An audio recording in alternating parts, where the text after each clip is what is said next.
ci toglie anche l'amore, dopo averci tolto tutto, dove andiamo? L'amore viene, l'amore va, senza l'amore come si fa? Ma se hai paura fai come me, metti davanti a sé. Se mi innamoro, se mi innamoro, se mi innamoro sarà di te. Se mi innamoro, se mi innamoro, se mi innamoro sarà di te. Se mi innamoro, se mi innamoro, se mi innamoro sarà di te.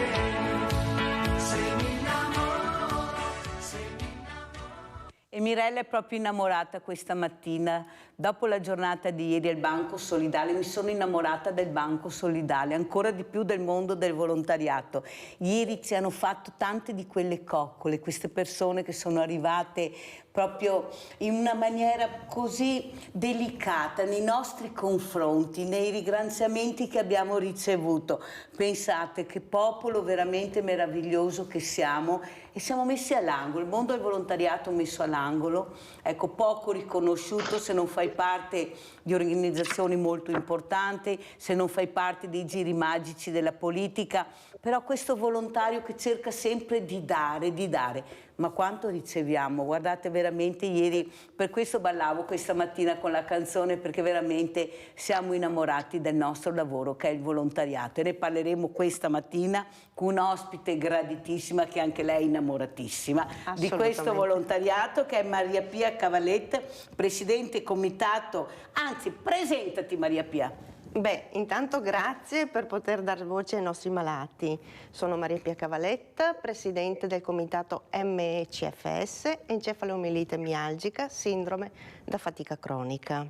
Fermati che salutiamo anche un altro ospite graditissimo che è Guido Dussin. Grazie sindaco di San Vendemiano di essere qui in Navite, che non lo vedo, eravamo diversamente giovani, ci ritroviamo però diversamente giovani. Come va sindaco? Bene, bene, grazie. Tutto a posto? Anche voi spero, sì. Sì, noi siamo sempre a posto, sindaco, i volontari, guarda, non c'è problemi. Allora, io inizierei proprio da Maria Pia Cavalletta per far capire l'importanza di questa associazione, di questo comitato. Qui stiamo parlando di una cosa molto seria, di una cosa cronica, poi oltretutto. Ecco, perché è nata questa associazione, questo comitato, Maria Pia? Allora, è nato il comitato, non l'associazione in più, perché sennò si frammentano ancora più realtà. Il comitato perché ha l'unico obiettivo di portare a termine il riconoscimento di legge in Italia della malattia. Questa malattia è molto invalidante, colpisce sia i giovani in età pediatrica che gli adulti, quindi dai 10 ai 50-60 anni, e non è riconosciuta in Italia come malattia, malgrado l'Organizzazione Mondiale della Sanità è dal 1969 che l'ha riconosciuta, malgrado in tanti paesi del mondo è riconosciuta e malgrado in altri paesi degli Stati membri europei è riconosciuta. Quindi abbiamo già la Commissione europea nel 2020 che ha sollecitato gli Stati membri di legiferare in merito. In Italia ancora non si sta facendo granché. Io devo dare una bella notizia, che la nostra regione sta facendo sempre piccoli passi, speriamo di arrivare alla fine a concludere. Adesso l'ultima novità è che sono stata informata i giorni scorsi che dei lavori preparatori dei progetti di legge, l'atto della Camera 1397, che è stato presentato su istanza mia del Comitato il 12 settembre 2023 dagli onorevoli Lazzarini Arianna, Boff Gianangelo, Panizzut Massimiliano, Loizio Simone e Matone Simonetta. E questo è per avere un riconoscimento della sindrome da fatica cronica CFS quale malattia invalidante che dà diritto all'esenzione alla spesa sanitaria. Non cosa da poco. E quindi sarebbe una cosa grande e di dignità per i malati. Siamo vicini comunque. Si spera. Si spera. Adesso stiamo attendendo l'iter di come certo. procede e poi di che saremo informati. Speriamo che ce la mettano tutta quanta per arrivare al dunque. Ecco, tutto Mai lì. dire mai nella vita. Sindaco, invece lei cosa sarebbe piaciuto fare che non è arrivato? Io ho letto, ho seguito, Sindaco, ecco, forse qualche attenzione di più anche a San Vendemiano, paese molto noto anche al nostro Presidente della Regione. Cosa è successo che si è arrabbiato, Sindaco? Un po' sconsolato? No, c'è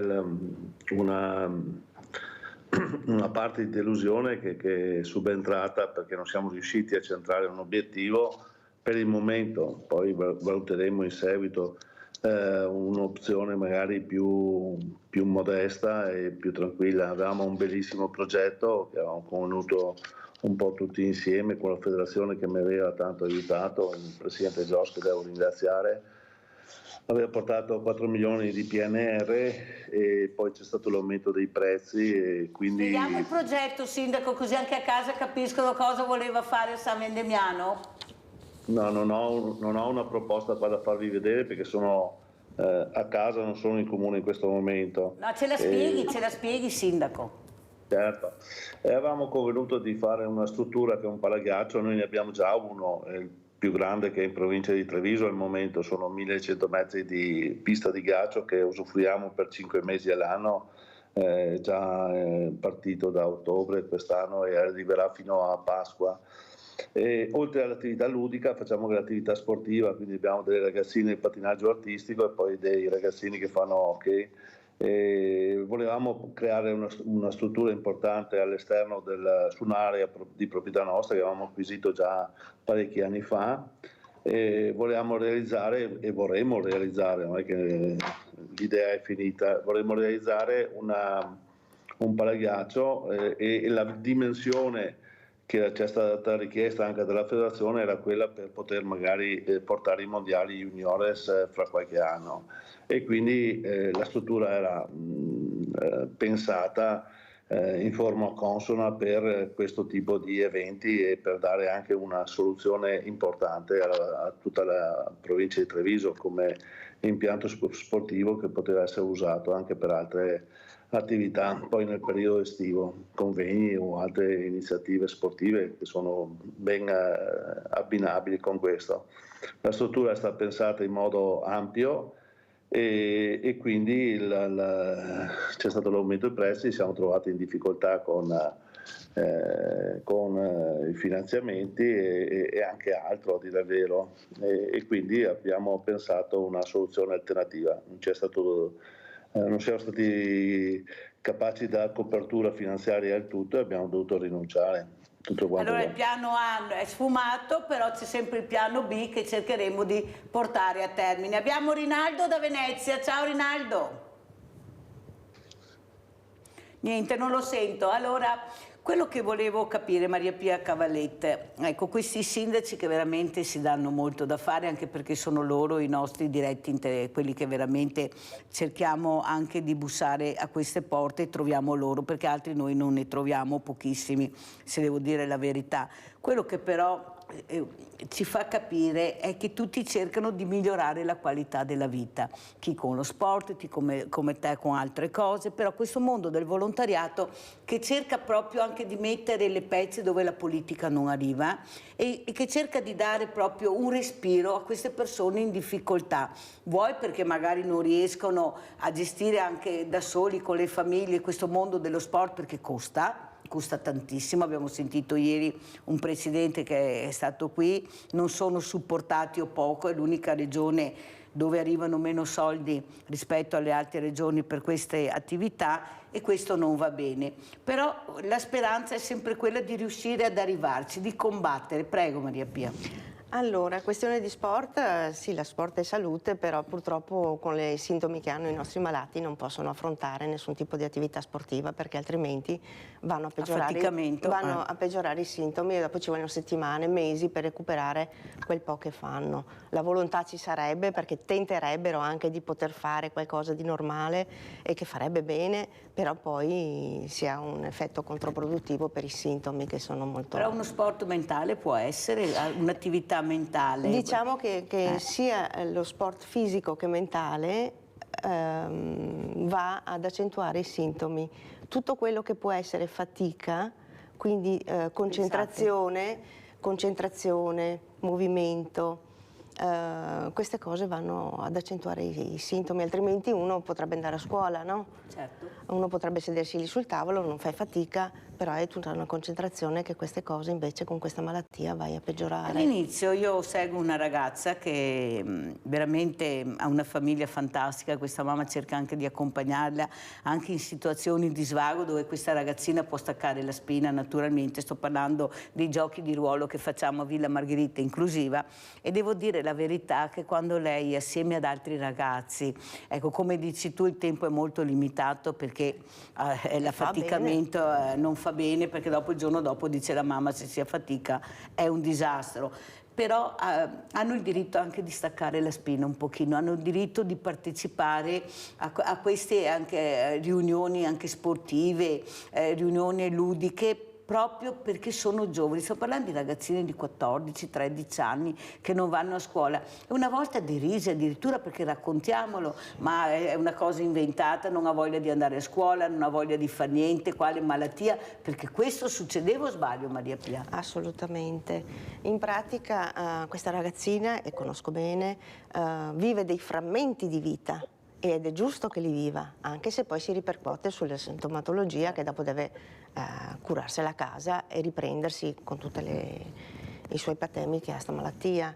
Affrontare la scuola con questa malattia all'inizio poi senza diagnosi, perché ci vogliono 2 o 3 anni prima di arrivare a una diagnosi, è difficile perché poi se soprattutto accade a un bambino, un ragazzino, siamo in età di obbligo scolastico. Quindi anche le assenze, perché non ce la fai essere a scuola, non ce la fai prepararti i compiti, non sono giustificate. E lì si rischia anche che parta l'attenzione dei tribunali dei minori. Questo è successo in parecchi casi in Italia, è per quello che ci vuole un riconoscimento. C'è un'associazione, un comitato che segue giustamente come stai facendo tu Maria Pia. Unico obiettivo quello, una volta ottenuto si scioglie e benissimo. Le associazioni stanno facendo un lavoro stupendo perché stanno seguendo i malati, tutte quante le sfaccettature che possono aver bisogno. Questo è mirato a questo obiettivo e lì dobbiamo arrivare. Ecco il nostro Rinaldo, ciao Rinaldo. Ciao Mirella e buongiorno ai tuoi ospiti. Con la tua trasmissione impariamo a conoscere dei problemi che neanche non sapevamo che esistano. Per quello è importante in una trasmissione come la tua. Vede tantissimi problemi, quello del sindaco, quello di questa signora, vede tutte a pro della popolazione. E dunque, ma perché non viene diffusi questi problemi? E la popolazione neanche non sa, perché quanti che sarebbe pronti a dargli una mano signora, firme, essere con questa associazione che fa di tutto per fare del bene, non per mettersi in evidenza. Questi sono i problemi che i sindaci, questi da risolvere. Non interessa che Salvini vada a togliere tutti i fascisti d'Europa e ne portano gli altri qua a Firenze. Ma cosa siamo noi da incerti? I problemi. Questi sono i problemi che il sindaco che se Dio mette al posto e la gente, questa signora che se Dio andasse da fare, ma chi che è male, chi lo va a riesce in primi, perché su una famiglia e la mamma che sa Dio, quello che ha più bisogno, e i sindaci e roba, se Dio fa questo, ma se noi aiutiamo gli altri, che gli altri del popolo non lo saremo, non potremo neanche dare una mano. Solo la tua trasmissione ne fa sapere tutti questi problemi, di tutti i generi, per i disagi, quanti problemi dica. Perché se proprio abbandonai, se non le persone come vedo gli altri e poi il volontariato dove ne parliamo, ma da cosa ne mi cerca? Siamo veneti gli altri, va bene? E a lei deve essere veneta, e a lei non va, agli altri non interessa niente. È serenissima. Guarda come che se Dio guardate il sindaco di sì, guarda come canta guarda. Povera gente. Ciao Milena e buongiorno ai tuoi occhi. Caro Rinaldo, grazie. Sindaco, come commentiamo la telefonata di Rinaldo da Venezia? È una giusta esigenza che abbiamo sul territorio, che dobbiamo difendere in primis noi e quindi stare dalla parte della gente per dare appunto l'insieme di servizi che creano una buona qualità della vita. Questo ovviamente va sostenuto anche con un apporto da parte degli altri enti, in modo tale che questa squadra completa porti a casa un risultato che ci meritiamo per un impegno che negli anni abbiamo sempre sostenuto e abbiamo anche dimostrato all'esterno la bontà del nostro modo di fare. Sindaco, cosa sta succedendo a questa Lega che molti non si riconoscono più? Io dico le telefonate che ricevo, questo lombardo, non lombardo-veneto, ma lombardo che non riesce a entrare nel cuore dei veneti, non è gradito, preferirebbero che fosse stato il Veneto, prima Bossi, dopo Salvini, ma la Liga Veneta è nata a Treviso, lei lo sa benissimo, perché io penso che sia stato uno dei primi iscritti alla Liga Veneta, poi Lega, sorride, ma io mi ricordo benissimo di lei. Ecco, cosa è successo secondo lei, Sindaco, che veramente c'è questo malessere, diciamo, anche all'interno della Lega, perché questo è inutile che ce la giriamo, io anche i rappresentanti che vengono ospiti e non tutti sono d'accordo su quello che sta succedendo, specialmente con sto ponte sul stretto di Messina. Prego.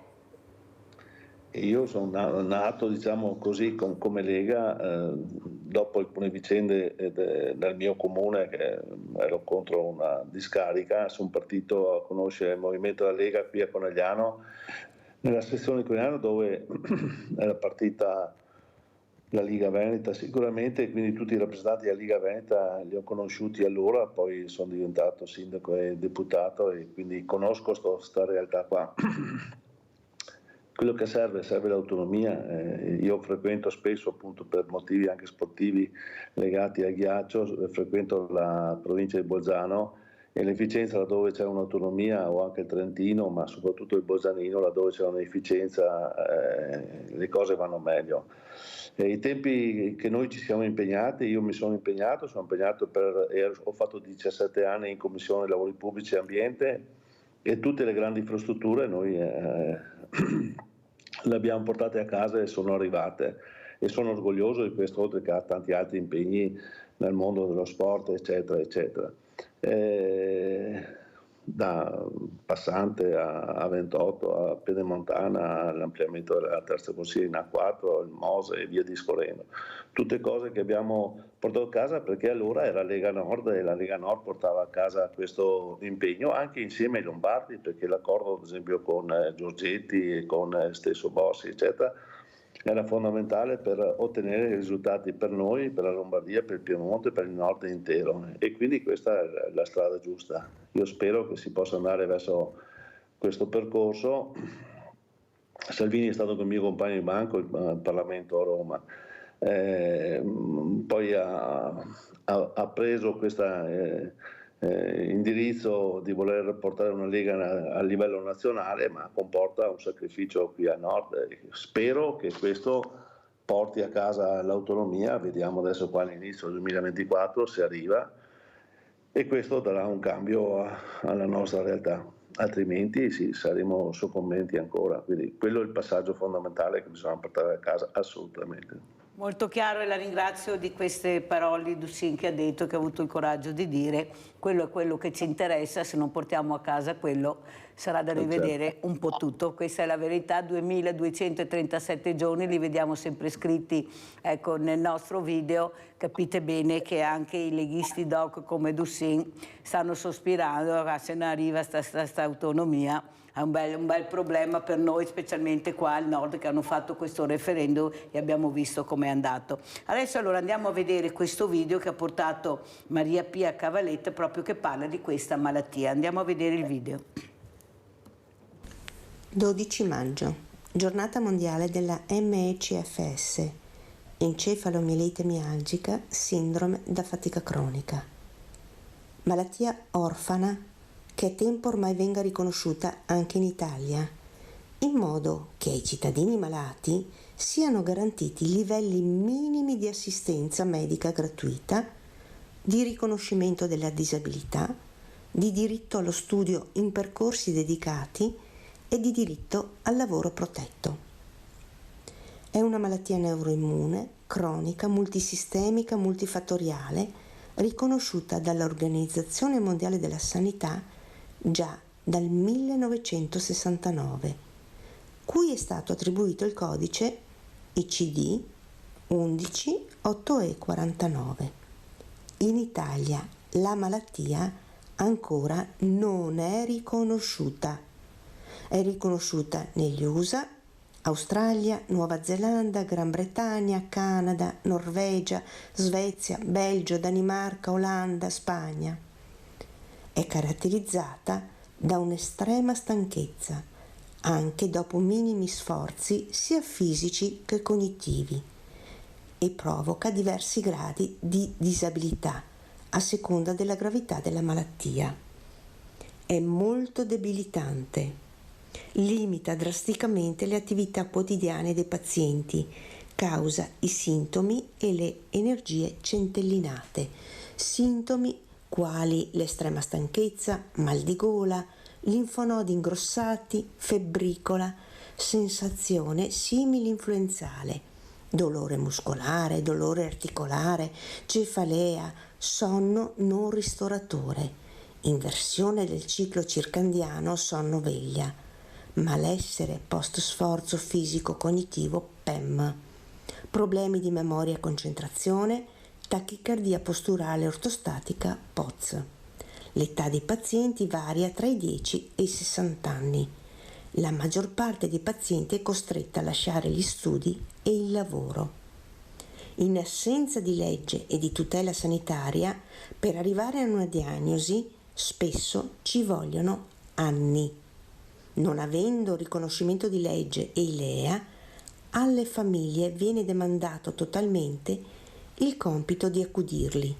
Lo Stato italiano, i ministeri e le commissioni preposte non possono più non vederli e non provvedere affinché questi cittadini vengano presi in carico adeguatamente. C'è necessità del riconoscimento di legge anche in Italia. Ci vuole la ricerca per ottenere la cura e la qualità di vita che i malati hanno diritto di avere. I malati e i caregiver hanno necessità dello Stato e della sanità pubblica al loro fianco. Riconosciamo la malattia. Allora Maria Pia Cavalletto, molto chiaro questo video che hai mandato, soprattutto per far capire di cosa si parla, perché la gente a casa non sa, non conosce, sembra veramente che questo affaticamento non sia preso in considerazione anche dalle stesse persone che magari non conoscono, dai medici, perché c'è ancora qualche medico scettico, perché bisogna anche dire le cose come stanno. Prego Maria Pia. Assolutamente sì, purtroppo non c'è competenza ancora, non c'è la formazione scientifica, non c'è la formazione universitaria che prepari le figure mediche in modo da poter poi accogliere negli ospedali o negli ambulatori i malati e capire come consigliarli, perché poi il malato si trova di punto in bianco con questa situazione addosso, non capisce ancora cos'ha e si trova limitato nelle attività quotidiane, nel lavoro, nello studio, nelle loro passioni, nei loro hobby. Non possono fare niente perché se fanno una cosa oggi, domani sono a letto, domani, dopodomani per 2 o 3 giorni perché quella poca energia che hanno consumato poi li debilita e li alletta. Quindi il problema è il fatto che non abbiamo specialisti, non avendo specialisti, non essendo riconosciuta, quando un malato di questo tipo si presenta in pronto soccorso con dei sintomi che da solo non riesce a gestire a casa, si trova, tra virgolette, anche deriso, perché dicono, addirittura è successa, dicono, ma perché ti senti il cuore così?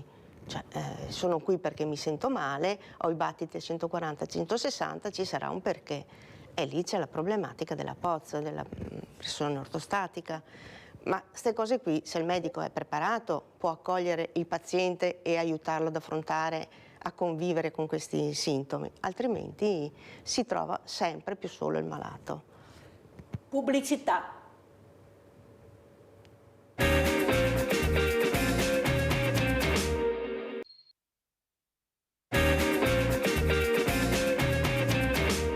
Allora, quello che vorrei adesso capire anche con il sindaco Dussin, che avete sentito, è stato parlamentare, Ecco, cos'è che la spaventa di più, proprio come sindaco, ma anche come ex parlamentare? Ecco, questi aiuti alle persone, alle famiglie, ecco, questi operai, questi commercianti, questi artigiani che sono un po' con le spalle al muro, non ce la fanno, stipendi bassissimi, fermi. Cos'è successo secondo lei, sindaco Dussin, che non ha tenuto in conto invece la realtà produttiva del nostro paese, che veramente hanno messo all'angolo quello che era il know-how meraviglioso che tutti ci invidiano, che sono gli artigiani, che non hanno capito di supportare queste realtà.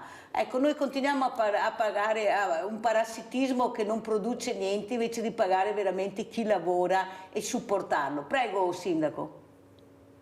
C'è una depauperazione nel ceto medio, ecco, diciamo che il ceto medio è penalizzato per vari motivi. Primo perché c'è stato un attacco alla piccola impresa o agli artigiani, solo un po' il mondo dell'agricoltura sta andando bene, tutti i liberi professionisti, questo mondo non è nelle condizioni degli anni 80, 70 o anche nel fine del scorso secolo. L'inflazione ha eroso soprattutto tutti i dipendenti pubblici e privati, quindi ha creato una limitazione di spesa. E poi diciamo che i grandi interventi che dovevano sostenere questa nostra realtà produttiva, oppure il concedere che le nostre risorse vengano gestite qua sul posto, questo non è ancora avvenuto e stenta ad arrivare, anzi è parecchio contestato tra l'altro dalle altre realtà della nazione e quindi farà fatica a prendere il sopravvento, e quindi c'è un impoverimento di una fascia ampia di persone nella nostra realtà. Poi c'è una pressione fiscale reale, cosa che magari un tempo veniva anche così meno praticata, oggi si trovano in difficoltà un po' tutti.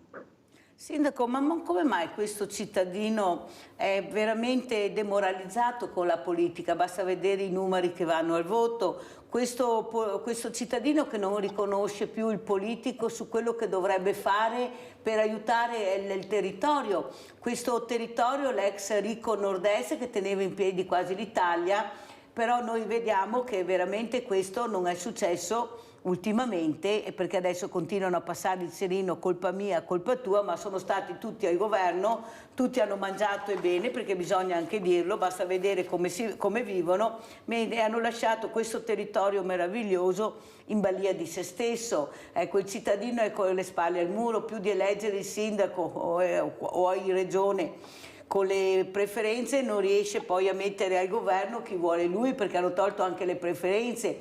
Cioè veramente si sono presi il coltello in tutte le parti, e questo è un danno, perché alla fine non ripagherà di sicuro la politica. Ecco, il cittadino è disorientato, l'italiano è disorientato, va di qua, va di là, non riesce più a trovare il condottiero. Ecco, il condottiero ne prova diversi, perché questa è la verità, e alla fine poi rimane deluso perché non si porta a casa quello che volevamo. Lei ha parlato dell'autonomia, mi sembra che i referendum siano chiari, sino a cosa facciamo i referendum, ma nonostante il referendum non si porta a casa niente, anche perché ricordiamolo che costa una montagna di soldi, sti referendum non è che costino zero. Ecco, secondo lei la politica, lei ha fatto parte dei vertici della politica, forse non ha capito e sta facendo continuamente i propri interessi, gli interessi delle lobby, delle multinazionali, perché questo è quello che vediamo. Prego, sindaco.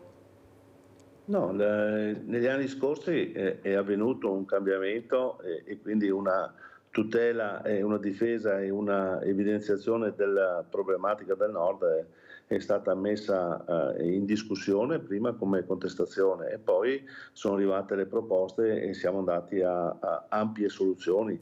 In alcuni sistemi, ad esempio quello che seguivo io, la cosa ha funzionato. A livello comunale io ho fatto per 19 anni il sindaco a San Damiano, la trasformazione è avvenuta e tant'è che me lo riconosco tutti. Il punto è proprio quello che citava lei, cioè essere eletti con le preferenze, essere eletti non perché lo propongono le segreterie, essere eletti per meriti, per capacità, per risultati ottenuti.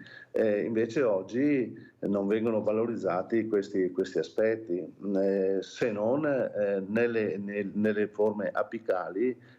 Sicuramente questo avviene, ma sul resto, ecco, diciamo, c'è una discrepanza fra quello che è il pensiero del popolo e invece le soluzioni che trova l'alta politica. Il sbaglio è quello, ci dovrebbe essere più confronto col territorio, una verifica reale, e a quel punto si possono portare avanti progetti, iniziative con persone che portano avanti questi obiettivi. Lei ne è un esempio anche, Guardi che lei ne è un esempio, ecco, io non è che voglio sviolinarla, però se avete capito come si esprime questo sindaco e gli obiettivi, capite perché non è più a Roma, capite perché non è più a Roma questo sindaco, ecco, perché bisogna anche dire le cose. No, ma è vero, sindaco, perché i bravi sono stati mandati a casa da tutti i partiti, da tutte le segreterie, cominciate anche a dirlo anche voi, i più bravi sono stati mandati a casa, i sindaci che hanno lavorato bene nel territorio, che si sono dati da fare, che hanno cercato di migliorare, sono a casa, i meno bravi sono a Roma. Perché? Perché alle segreterie servono questi burattini che alzano e abbassano la mano quasi sempre, che non si conoscono neppure se li vediamo per la strada. Questa è la verità, sindaco. Bisogna iniziare a parlare, sindaco, basta il silenzio. Il silenzio ha ucciso il nord-est, il silenzio Minovò combatta. Perché? Perché non siamo ascoltati. Nadia? Nadia? Niente, non sento Nadia. C'è Nadia? Hanno detto che c'è, io non la sento. Allora, Maria Pia Cavaletta, come commenti le parole del sindaco, le mie parole? Tu a Roma ci vai spesso, ecco, sei un'ostinata, una che cerca anche di portare a casa, di farti sentire la voce, ma anche tu hai un'associazione, hai sentito Rinaldo, non la conosciamo, non sapevamo che c'era, prego. Beh, l'importanza di essere un po' dappertutto è fondamentale. Frequentare il nostro territorio e frequentare anche Roma. Dire che non c'è nessuno di valido, no, dai, diciamo che una buona parte ce n'è, sono anche che si danno da fare, vista anche questo progetto di legge che stanno istituendo per la nostra malattia. Il Progetto. Lo so, perché ce ne sono già stati altri, ma io adesso ho fiducia di andare avanti e di arrivare al dunque. Devo avere questa speranza per i malati. Certo. Diciamo che ci vorrebbe un po' di più pepe, nel senso che quando si porta avanti un qualcosa bisognerebbe arrivare all'obiettivo. Anche perché ci sono realtà che le hai elencate di paesi anche più evoluti, perché dobbiamo anche dirlo che questa malattia è riconosciuta. Perciò penso che siano state delle persone addetti ai lavori molto preparate, ecco, che sanno di quello che si parla e hanno detto esiste questa, perciò bisogna dare credibilità. O sbaglio? Perché qua non si fa? Ma anche perché l'Organizzazione Mondiale della Sanità l'ha già riconosciuta più di mezzo secolo fa, quindi si parla di una realtà vera, non è che si parla di una malattia che nessuno non sa niente. Vediamo anche queste foto che ha portato Maria Pia Cavaletta. Cerchiamo di vedere anche queste foto, che così le commentiamo. Adesso eccole qua. E qui cosa stiamo vedendo, Maria Pia? Allora, questa è una lettera che ho preparato come comitato, come presidente del comitato, per il Papa, perché avevamo avuto un incontro il 13 di febbraio insieme alle malattie rare con il Papa, e quindi ho potuto donare questo cofanetto, e dopo vi spiego cosa c'è dentro, per rappresentare i malati che abbiamo in Italia. Ho chiesto di fare una preghiera, di poter dare un'attenzione ai nostri malati, ho specificato le difficoltà di vita che hanno, la difficoltà di essere riconosciuti in Italia. Ti fermo un secondo perché sennò mi cade un'altra volta la linea, Nadia si arrabbia. Se non la... Prego Nadia, ciao. Ciao Mirella, no, adesso ti sento. Ospiti. Non mi arrabbio, no. Lo so che sei brava. Niente, volevo dire al sindaco, avevano promesso di abbassare le tasse, quando che l'altro giorno mi è arrivato il cedolino della pensione di mio marito, perché io non la percepisco, perché ha troppo reddito, e volevo dire, tra tredicesima e pensione prende 1.300 euro netti.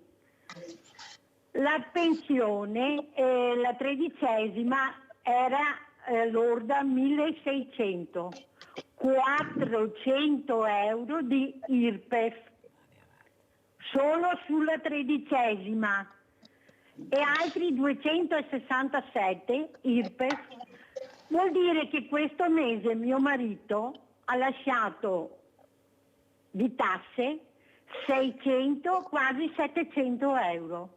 Ma vi sembra giusto? Non prendi una pensione come la Camusso, come per fare certi nomi, che ho letto che la Camusso è stata andata via dalla CGIL, il TFR suo 1 milione di euro. Ma dove siamo arrivati? Finché questa gente prende i soldi alla pancia piena, non sa i sacrifici dei pensionati. E io mi tengo una persona che percepisce che non abbiamo, tiriamo avanti, ma insomma che c'è gente che prende 500 euro. Queste cose dovrebbero vedere, queste cose abbiamo bisogno, non fare tante promesse. Grazie, arrivederci e buona giornata e buon Natale. Cara la nostra Nadia, grazie. Ecco il popolo che parla, Dussin, dopo rispondiamo al popolo che parla. Però volevo far terminare Maria Pia Cavalletti, scusami se avevo interrotto, ma se no cade la linea, prego. Ci mancherebbe.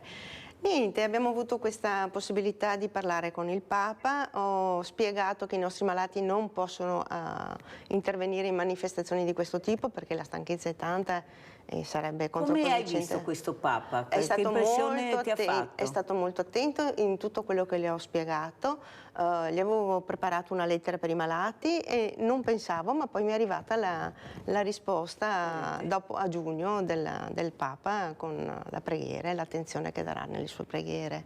Allora, Sindaco, come rispondiamo alla Nadia? Al popolo di Sveglia Veneti che chiama, che parla, che dice di quello che avrebbe bisogno, che si deve fare? Allora, per quello che riguarda la mia competenza da sindaco, dico che la cosa giusta è quella che le tasse che noi recuperiamo nel territorio devono essere... l'immagine. Mi sentite? Non importa, va bene. Sì, la sentiamo, Sindaco. Ecco, l'importante è che poi le risorse che noi recuperiamo vengano spese correttamente sul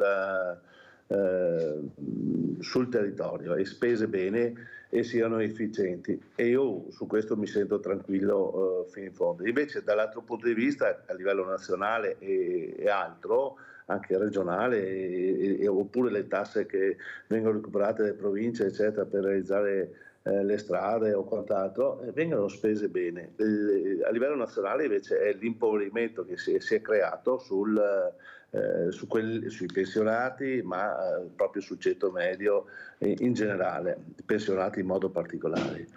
Bisogna invertire la rotta proprio per riuscire a far sì che tutto il sistema continui a funzionare. C'è una sperequazione fra alcuni ed altri inaccettabile, non si può più accettare questa differenza, ecco. È vero, bisogna provvedere a livello nazionale a dare un sostegno quindi recuperare dei livelli minimi di sopravvivenza perlomeno.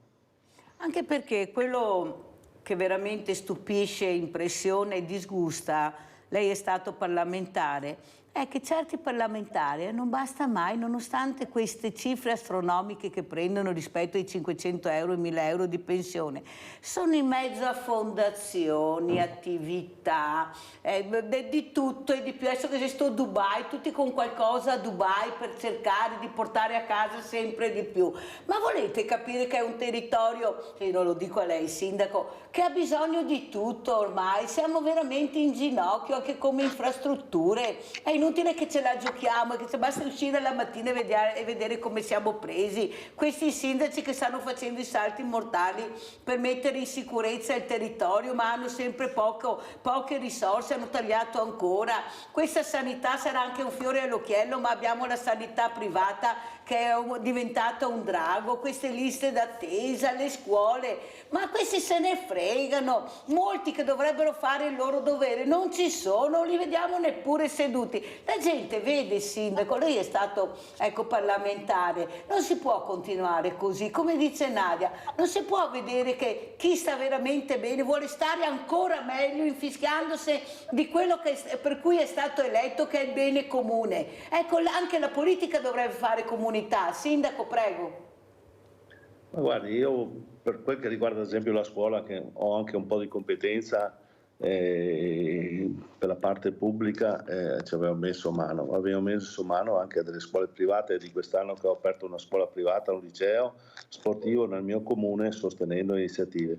I cittadini si rivolgono sempre più alla parte anche privata per poter avere un'offerta più vicina alle loro esigenze e sono costretti a pagare anche per mandare i figli a scuola. Stessa cosa perché c'è un sistema che crea questi vincoli per l'accesso al mondo della scuola. Nel mio paese ci sono 700 bambini che vanno a scuola a pagamento e c'è 700 che vanno a scuola con il servizio pubblico. Quindi sono 1400 circa. Chiaro, il comune mio intercetta anche persone da fuori comune e quindi molti vengono qui per l'offerta che viene proposta da questi istituti. Però non è giusto che ci sia questo impegno da parte delle famiglie nel pagare la retta per mandare i figli a scuola. Dovrebbero essere sostenute le une e le altre iniziative alla pari, l'offerta formativa che deve essere garantita. Così come il servizio sempre più si migliora, sempre più è vicino quello pubblico della sanità, se migliora è sempre più vicino. Non possiamo andare a pagamento per qualsiasi acciacco che abbiamo. I servizi dovrebbero essere a disposizione di tutti, quindi serve una organizzazione importante, servono delle risorse dedicate che siano corrispondenti a quello che è la produzione, quello che è il PIL di ogni regione. E quindi questo, il mio comune, il PIL sicuramente è fantastico, però quello che ritorna nel nostro comune è ben poco. L'impegno è quello che sostengono i cittadini tirando fuori appunto da pensioni limitate o da buste paga che sono sempre più povere. Abbiamo Leone da Trebaseleghe. Ciao Leone. Ciao Milena, grazie, saluti i tuoi ospiti. Allora, io sono un po' arrabbiato con la Lega perché ci aveva promesso che andava a Roma a ripulire la Roma ladrona e non è successo niente. Ma dopo mi sono ricordato che c'è stato uno qualche tempo fa che si era alleato ai Veneti, aveva combattuto i Celti, conquistato le Gallie, conquistato l'Egitto, tornato a Roma, voleva cambiare qualcosa, Giulio Cesare. Hai visto che fine gli hanno fatto fare? Ciao Mirella, grazie. Abbiamo sentito le riflessioni di Leone, dopo ognuno a casa e anche i miei ospiti faranno le proprie. Allora andiamo a vedere le slide di Maria Pia Cavaletta. Andiamo a vedere queste slide prima di salutare perché questa ora è volata. Allora Maria Pia, tu hai portato queste slide per far capire l'importanza di quello che ti stai occupando, soprattutto di far conoscere, prego. Di far conoscere, questo è il dépliant che diamo, l'obiettivo che è quello del riconoscimento. Sembra da dirlo un sacco di volte, però quello Quanti è. anni è che esistete come comitato? No, come comitato sono 2 o 3 anni, E come- però sono 15 anni che sono in mezzo a questa malattia e quindi devo arrivare al dunque. Perché In si un decide a un certo punto, Maria Pia, di iniziare a metterci la faccia nel vero senso: adesso devo assolutamente creare un qualcosa per aiutare queste persone? No. Cos'è che scatta nella mente? Perché veramente è un impegno grande quello che ti sei presa. Allora, io prima sono stata anche presidente, fondatrice di altre associazioni sempre di questa malattia, poi che sono associazioni che fanno un sacco di bene per i malati e lavorano in modo molto importante per loro. Io adesso mi sono concentrata sull'obiettivo che voglio ottenere nella mia vita, perché prima di morire voglio arrivare al riconoscimento di legge di questa malattia. Quindi concentro tutte le forze per andare avanti con l'iter legis. E cercare di raggiungere questo obiettivo, questo traguardo che c'è in altri paesi molto più progrediti e qua in Italia non c'è. Qua sulle cose serie veramente che ci interessano fa fatica a capire dove vogliono andare a parare. Sto parlando ad esempio del fine vita, che anche là in regione sono divisi. Prego. L'ultima cosa che volevo dire è che la cosa più bella sarebbe unire, che sto facendo da anni, cercando di unire tutte le associazioni di questa malattia in modo da avere un unico volto davanti alle istituzioni. Perché ognuno va per conto suo. Beh, ovvio, perché ognuno ha il suo modo operandi, quindi il suo modo di fare, la sua preziosità per i malati, però davanti alle istituzioni sarebbe giusto avere un'unica voce per essere... Anche perché se poi Rinaldo chiama e non vi conosce, siete in tanti, Aiuto. ma è come non ci Nessuno. foste. Allora, Sindaco Dussin, come ci saluta, che auguri ci vuole fare di Natale? Partiamo con lei con gli auguri di Natale, dai Sindaco. Io vi faccio un augurio invitandovi nel comune che troverete, oltre alla pista di ghiaccio che vi ho citato prima, una bellissima mostra che si chiama Ice Forme del Ghiaccio. E ci sono delle sculture appunto di ghiaccio nella nostra sala mostre, più dei quadri stupendi di tutti i migliori pittori del freddo, della neve e del ghiaccio del Veneto, e poi c'è una mostra fotografica di ghiacciai che ci farà riflettere. E con questo augurio di venirci a trovare, e noi vi proporremo e il catalogo e la visita di questa mostra, ecco, e i mercatini di Natale. Vi faccio un grande augurio di buone feste e che le cose cambino a favore nostro, di noi veneti. Grazie, grazie a Guido Dussin, sindaco di San Grazie a voi, Vendemiano, arrivederci. secondo mandato civica, ha detto lui, ma avete capito che civica è di Guido Dussin. Grazie sindaco. Maria Pia Cavalletta, che auguri, come ci lasci, che auguri vuoi fare? Allora, l'augurio per tutti i malati, ovviamente io sono di parte, per tutti i malati di avere sotto l'albero un percorso concreto per la nostra tutela, i nostri diritti che abbiamo come malati, per dare la dignità come qualsiasi altro malato. Grazie anche a Maria Pia Cavalletta, grazie, grazie. Pubblicità. Grazie.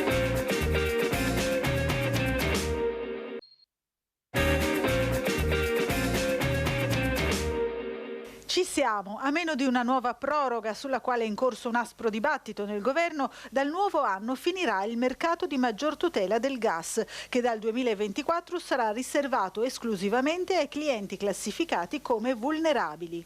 I vulnerabili per delibera di ARERA sono tutti gli ultra 75enni e qua c'è una correzione che io dovevo fare, delle chiarificazioni che ARERA ha portato, e dice 76 compiuti, anche se la delibera dice 75. Tutte quelle persone che usufruiscono del bonus per disagio economico.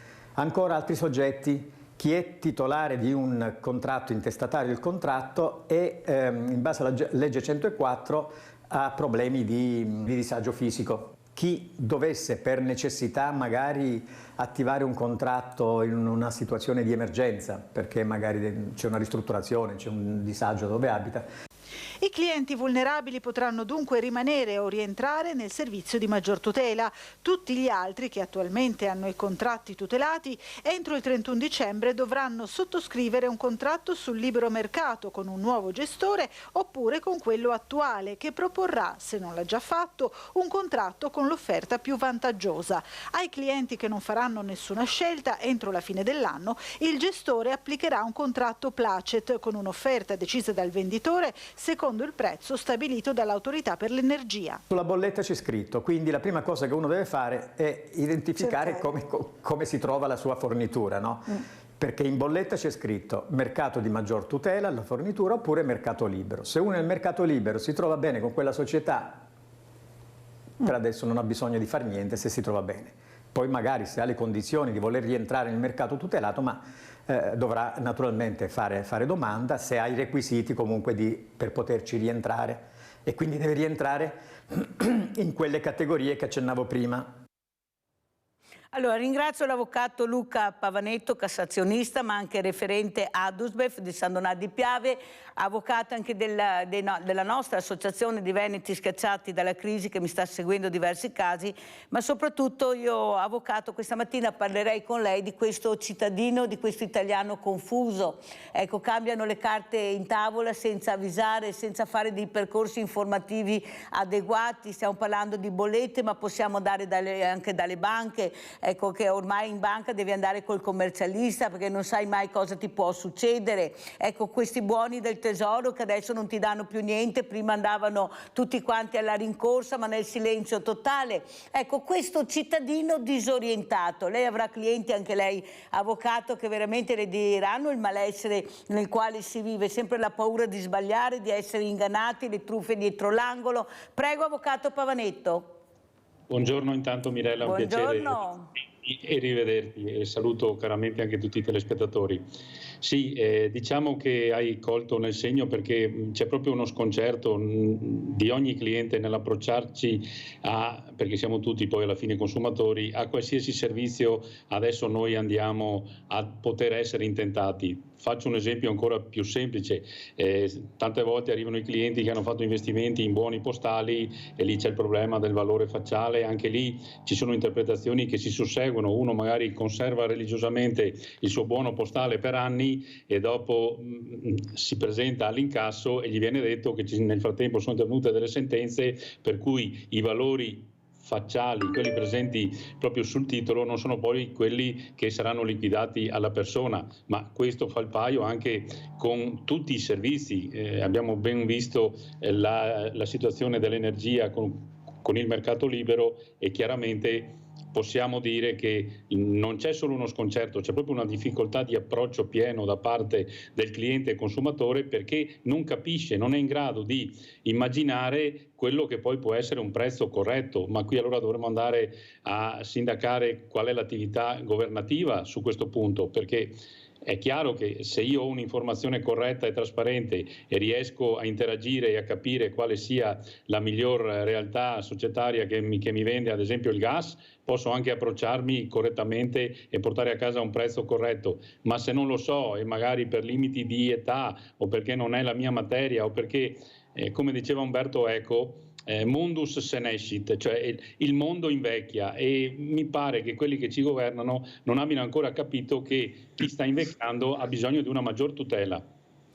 Però, avvocato, è anche vero, come dice lei, che non sentono ma non ascoltano. Questo diversamente giovane, come lo chiamo io, che non è stato accompagnato in un percorso anche tecnologico e soprattutto non è tutelato. Abbiamo visto cosa può succedere anche con lo SPID.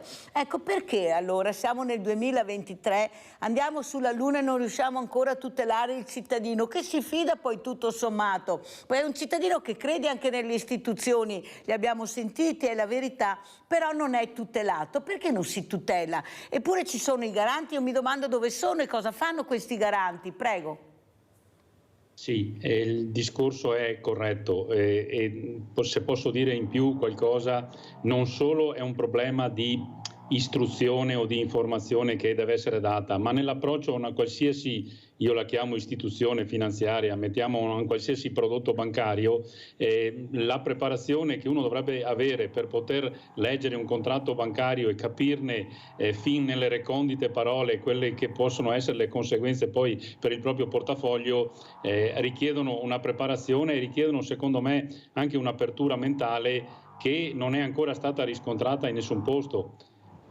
Faccio un esempio pratico, uno magari stipula un contratto derivato perché o magari vuole proteggere il suo investimento o vuole proteggersi dalle fluttuazioni del mercato e poi si ritrova con dei problemi ben più gravi perché le condizioni che ci sono all'interno richiederebbero la spiegazione da parte di un commercialista o comunque di una persona avvezza a interpretare un contratto di questo tipo.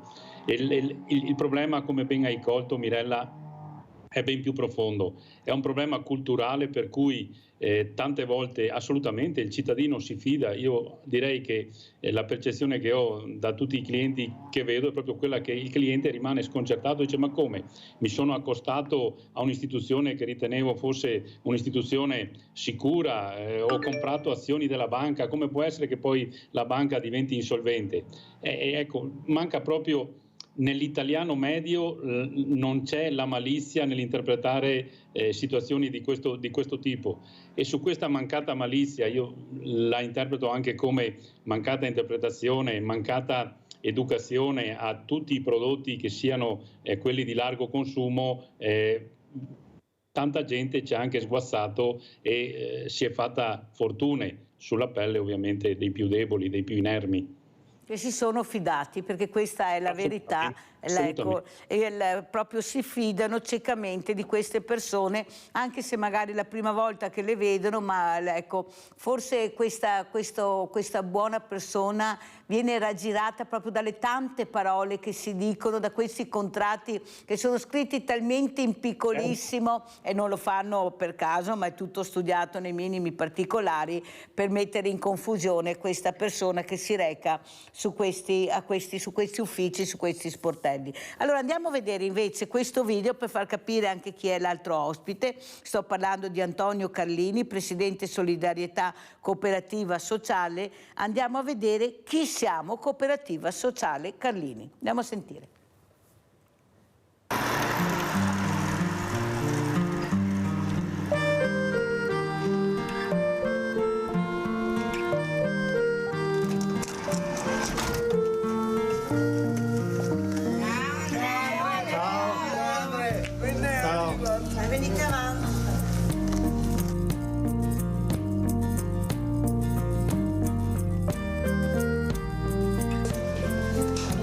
Mi chiamo Andrea Feltrin, lavoro in Cooperativa Solidarietà da 5 anni e ora vi presento un po' i miei colleghi.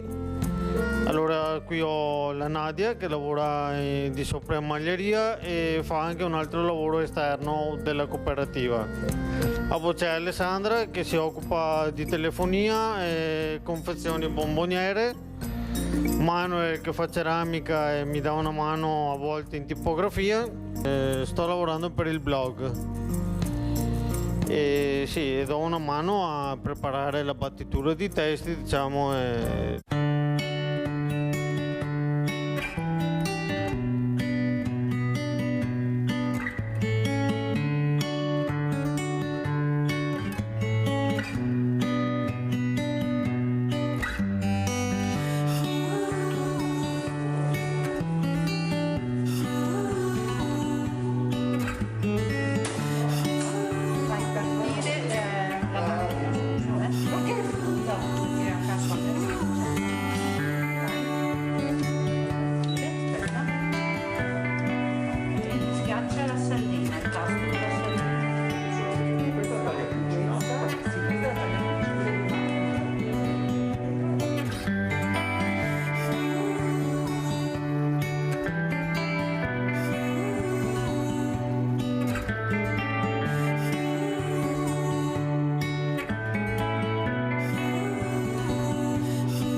Ti giri, Sì. Dai che...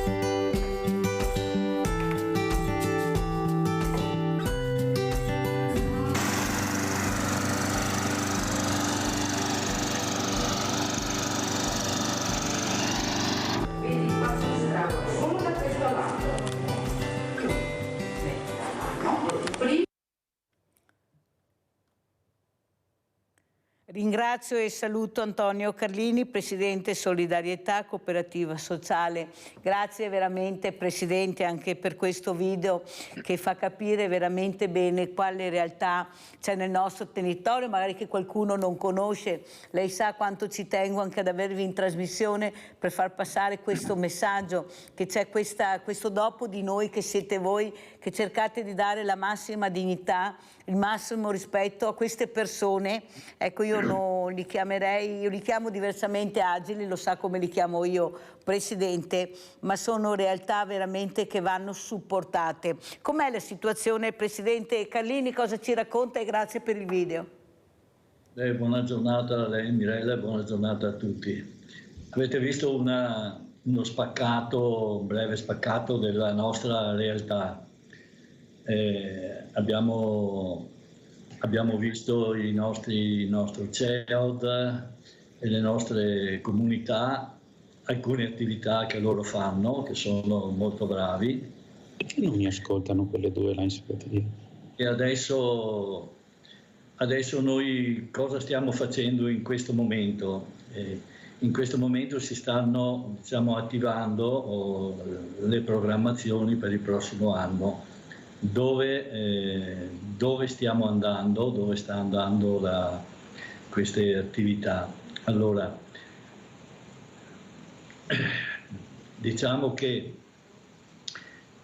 attualmente si sta lavorando sulla indipendenza di questi ragazzi, sull'autonomia soprattutto dei più giovani, per dare la possibilità a loro di avere una vita pressoché uguale a quella di tutti gli altri, insomma con un po' di aiuto ma pressoché uguale. A volte ci si riesce, a volte c'è bisogno di più di tempo. Ecco, questo è quello a cui noi stiamo lavorando.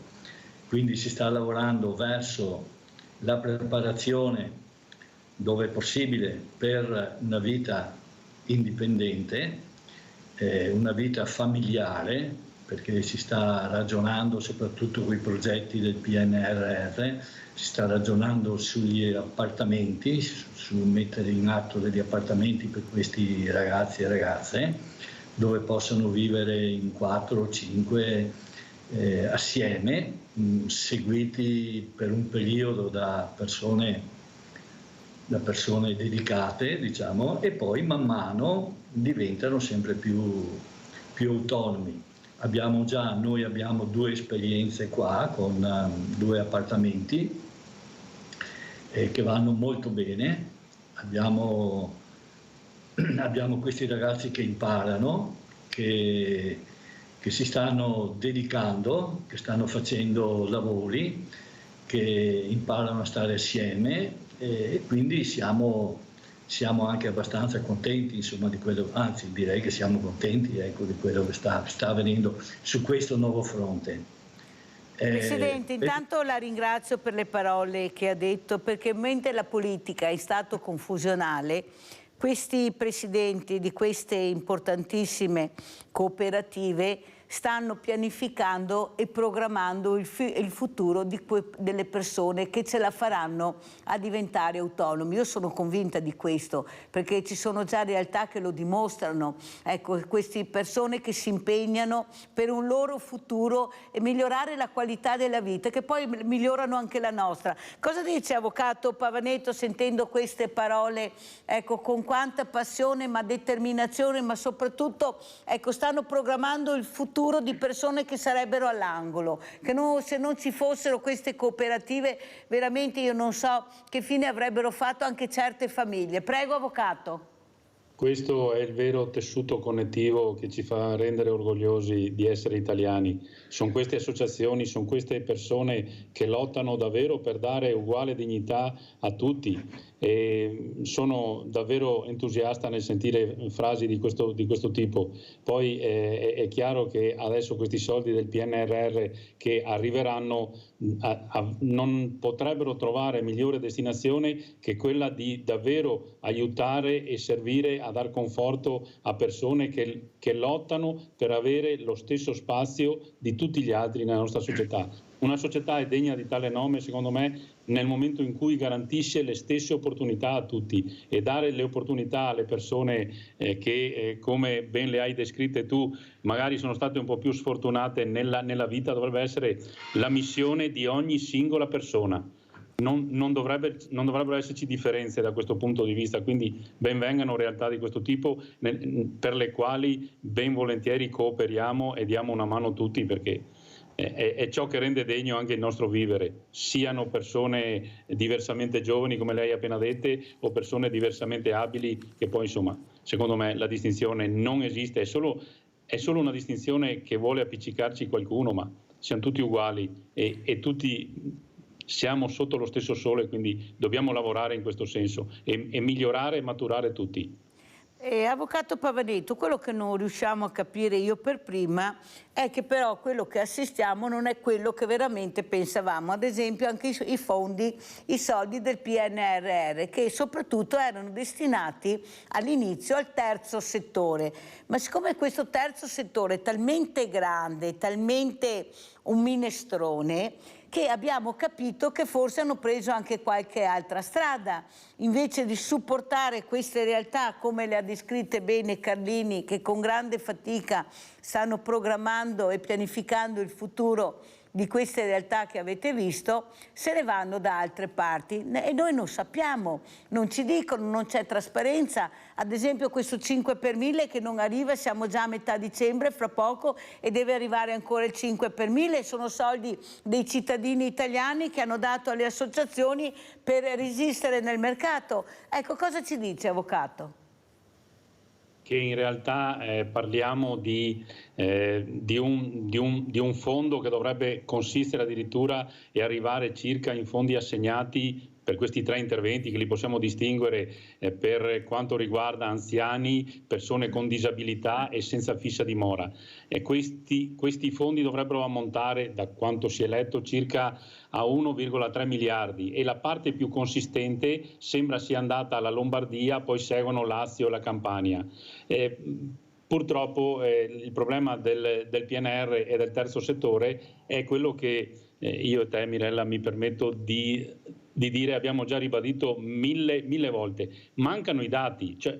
Allora, questo terzo settore, ripeto, che è davvero una costola fondante di questa Italia, non capisco perché non si possa fare una sorta di censimento di queste realtà, di capire chi effettivamente fa qualcosa o chi magari ha attività che non sono pienamente meritevoli di tutela. Basterebbe che questo nostro Stato facesse una sorta di censimento in cui vengano ricompresi effettivamente in tutti gli enti, le associazioni che si battono per l'uguale dignità e l'aiuto nei confronti di tutti, specialmente di chi è disagiato per 1000 motivi. Ecco che a quel punto anche i fondi andrebbero direttamente nelle mani di chi ne può fare l'uso più opportuno. Quindi sembra un cane che si morde la coda. Mi fa venire in mente quello che diceva uno dei vecchi presidenti americani, Ronald Reagan, che diceva: bisogna fidarsi, ma è meglio verificare. Ecco, io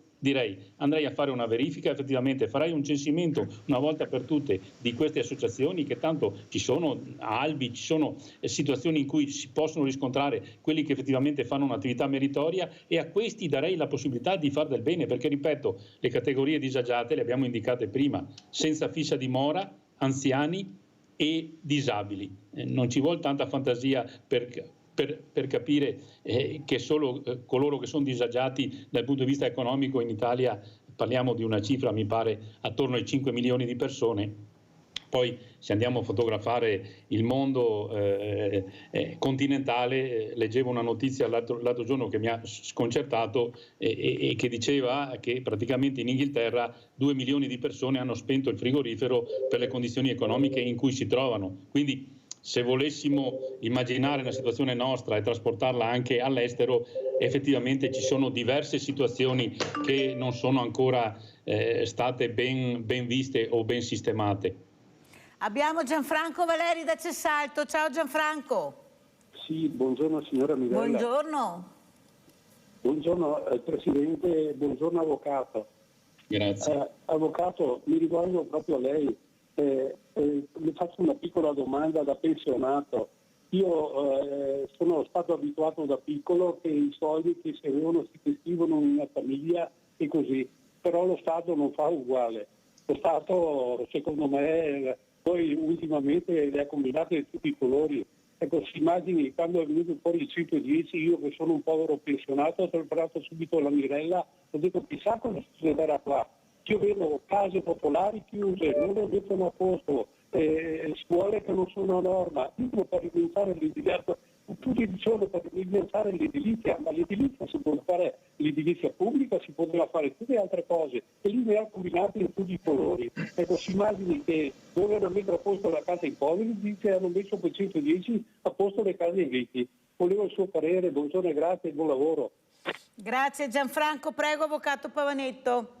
Il problema del 110 è un problema molto importante perché è una legislazione di favore che doveva servire per dare un imprinting e una crescita importante a tutto il settore edilizio e in questo senso qualcosa ha fatto il 110. Le interpretazioni che sono state date però e le storture relative vi posso assicurare per esperienza personale e professionale, direi che se non è una lamentela al giorno è ogni due giorni che ti arrivano clienti che hanno problemi con il 110, vuoi per la cessione del credito, ma allora lì dovremmo ragionare come al solito Mirella con i grossi gruppi, perché prima i crediti le banche li acquistavano, poi non li acquistano più e anche lì è ovvio che ci sono state anche delle speculazioni, molte, perché per approfittare delle eventuali e sicure guarentigie fiscali e vantaggi che potevano derivare, abbiamo verificato come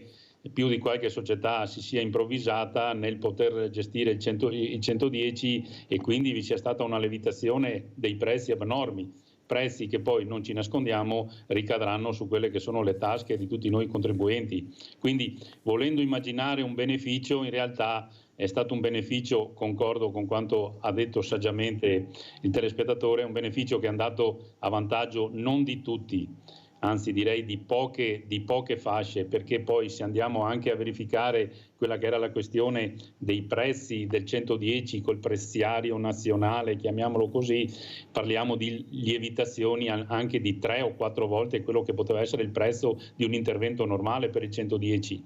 E poi non ci nascondiamo i vizi che possono derivare da lavori fatti magari in fretta, come spesso accade per beneficiare di eventuali scontistiche fiscali o di eventuali vantaggi, le opere poi rimangono viziate, quindi si apre tutto il contenzioso sull'accertamento dei vizi a chi siano riconducibili, insomma diciamo che per far le cose fatte bene in realtà si sono procurati anche diversi danni. Qualcuno diceva che la strada per l'inferno è lastricata di buone intenzioni. Se la legge del 110 aveva delle buone intenzioni e delle buone possibilità, in realtà lascerà scorie che secondo me dureranno per anni e che purtroppo ricadranno sulle tasche di tutti noi. È molto chiaro e la ringrazio Avvocato Pavanetto per far capire ecco, in che marasma ci troviamo e non è ancora finita per molti. Guardate veramente che ci sono delle situazioni drammatiche in giro che voi neanche vi immaginate, non poche e non poche. Allora meglio che torniamo da questo mondo di diversamente agili e andiamo a vedere cosa fa la cooperativa Solidarietà Progetto Cucito. Andiamo a vedere.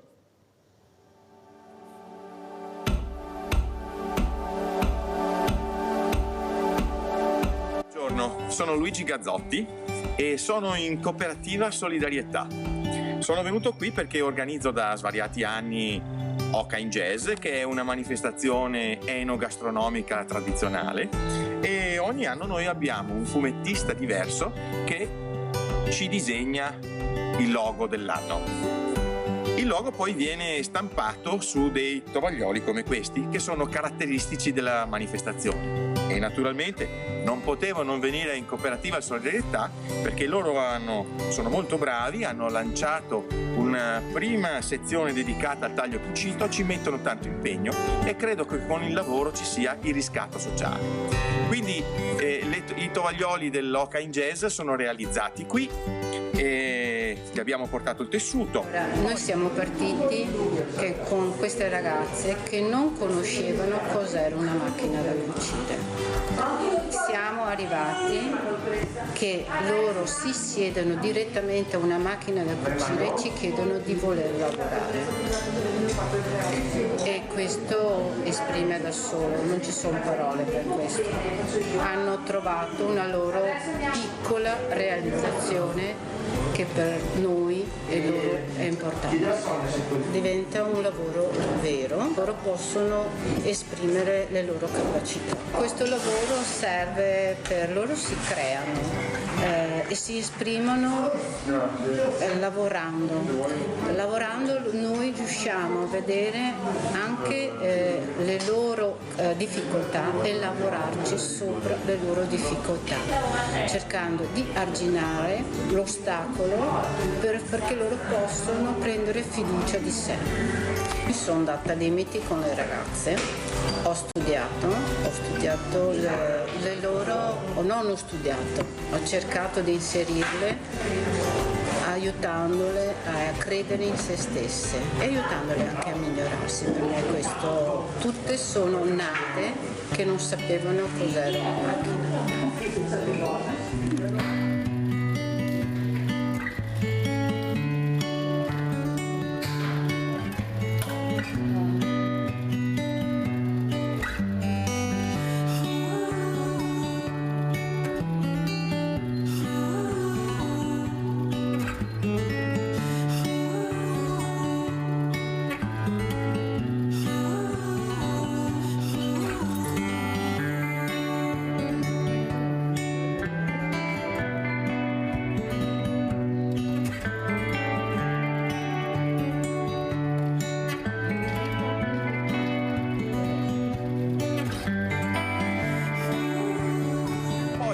Siccome attraverso le idee si può creare lavoro, quest'anno proprio, sono stato in una scuola che seguo con gli amici rotariani e ci siamo accorti che la bandiera era tutta lacera. Cosa fare? Siamo venuti qui e abbiamo chiesto che la cooperativa ci realizzasse una serie di bandiere da apporre in tutte le scuole elementari del comune di Treviso. Ma mancava la macchina giusta, è per questo che quest'anno con Oca in Jazz una parte del ricavato verrà devoluto alla Cooperativa Solidarietà per dare la possibilità di creare lavoro. Con quella macchina potremo fare le bandiere tricolori che serviranno per l'inizio all'inaugurazione dell'anno scolastico, non solo per le scuole del comune di Treviso di elementari, ma anche, diciamo così, potremo diffondere l'iniziativa ad altre realtà comunali. Quindi cerchiamo di creare lavoro, lo facciamo mettendo in circolo il bene, partecipa anche tu ad Oca in Jazz, che sarà una grande occasione. Carlini, intanto devo anche ringraziarla per il supporto che ci avete dato negli orti sociali, ecco, con questi ragazzi meravigliosi che si cerca di fare squadra, si cerca di rendersi utili per tutti, soprattutto anche per il Banco Solidale, ma soprattutto per fare comunità. E vedo veramente che avete degli educatori, e qua lo dico veramente, bravissimi. Più giovani sono gli educatori, mi scusi Carlini, ma più bravi e motivati sono. Noto questo, noto questa voglia veramente di trasmettere questi valori e soprattutto queste creature con quanto rispetto, con quanta determinazione, ma soprattutto anche con quanta passione svolgono il lavoro che viene loro assegnato. Prego Presidente. Sì, abbiamo degli ottimi educatori, degli ottimi operatori. Come avete visto si dedicano proprio dedico anima e corpo a questi ragazzi. Per quanto riguarda l'attività del cucito, questa sta andando bene, benissimo direi, anche perché oltre a quei lavori che aveva accennato il presidente del Rotary, attualmente noi abbiamo delle sedi in cui stiamo cambiando tutte quante le tende, perché ormai sono vecchie, un po' logore, e così in questo momento si stanno dando da fare proprio per creare le nuove tende in tutta la cooperativa, che è un lavoro che implicherà parecchio tempo, ma loro sono contentissimi perché, come avete visto, loro si sentono dei lavoratori, si sentono realizzati quando vedono queste cose qua, soprattutto quando lo fanno proprio anche per la cooperativa, perché si sentono proprio, il lavoro lo sentono proprio. Faccio un esempio, avete visto anche nel filmato precedente che c'erano delle persone che pulivano i giardini, ecco, loro ci fanno anche questo lavoro, anche nelle 2 sedi che abbiamo. Sono bravissimi e lo fanno in modo, abbiamo anche qui, noi abbiamo un trattorino, quindi li vedi che salgono nel trattorino sempre ovviamente con l'occhio degli operatori, che non succeda qualcosa, però li vedi proprio che sono fuori di loro quando fanno sti lavori. Senta, Presidente Carlini, per quanto riguarda la burocrazia che sta galoppando, che sta veramente mettendoci in ginocchio, perché bisogna anche parlare anche di questo, perché guarda, Presidente Carlini lo sa come la penso, che più stiamo zitti e più loro sguazzano. Ecco, cosa vuole dire, Presidente? Allora, prima l'avvocato accennava al discorso del 110. Allora, noi stiamo ristrutturando una costruzione che abbiamo, perché dobbiamo metterle a norma e anche per dare degli spazi adeguati e migliori di quello che c'è, anche perché le case poi vanno mantenute, e dovevamo farlo col 110. Alla fine ci abbiamo rinunciato, cioè avevamo già fatto le carte, ci abbiamo rinunciato perché era impossibile andare avanti, era impossibile, quindi l'abbiamo fatto con le nostre risorse. Momentaneamente siamo a debito, quindi abbiamo fatto un debito con la banca e poi lo pagheremo, insomma, ecco, però abbiamo dovuto rinunciarci, altrimenti non si faceva più.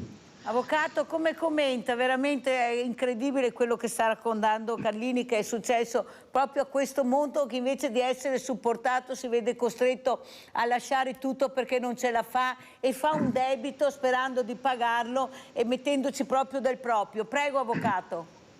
Quello che ha appena detto il Presidente è l'assoluta verità, che si sente dire molto ma molto spesso, perché le pastoie burocratiche, le complicazioni, le perizie, le asseverazioni e tutto quello che ci va dietro rendono la pratica del 110 assolutamente astrusa.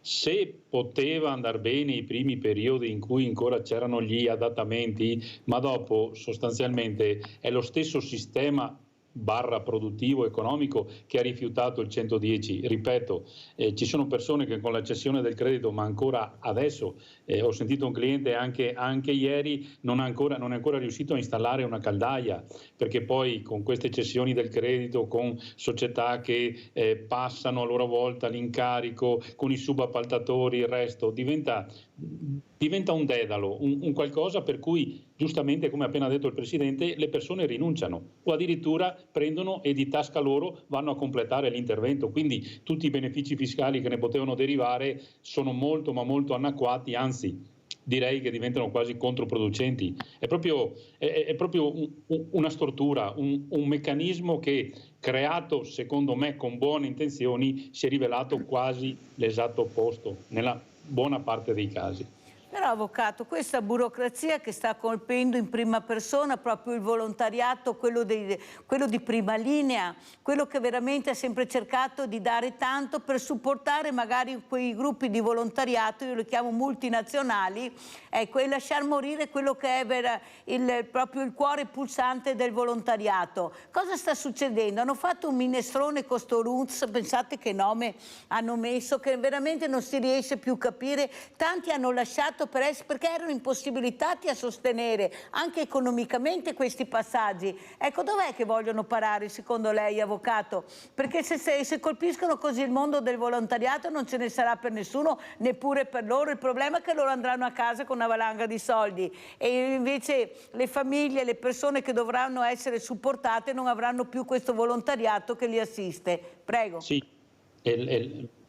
bravissima. In realtà loro con questo comportamento stanno allontanando le fasce di persone, i giovani o tutti coloro che potrebbero davvero dare una mano. Con queste pastoie burocratiche, con queste complicazioni, loro sono d'accordo che andranno a beneficiare i gruppi, quelli più strutturati, quelli nazionali, quelli internazionali, dimenticando però una circostanza fondamentale che è la piccola associazione, quella che cura gli interessi nel proprio territorio, quella che dà forse il maggior beneficio, quello più tangibile per le persone che non sono fortunate. Quindi bisogna trovare assolutamente un equilibrio.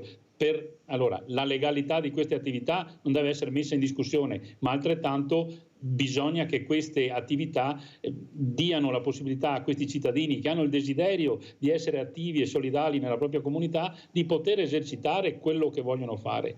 Cioè praticamente qui abbiamo l'assurdo di un sistema che sta impastoiando e sta bloccando le persone che vogliono fare del bene.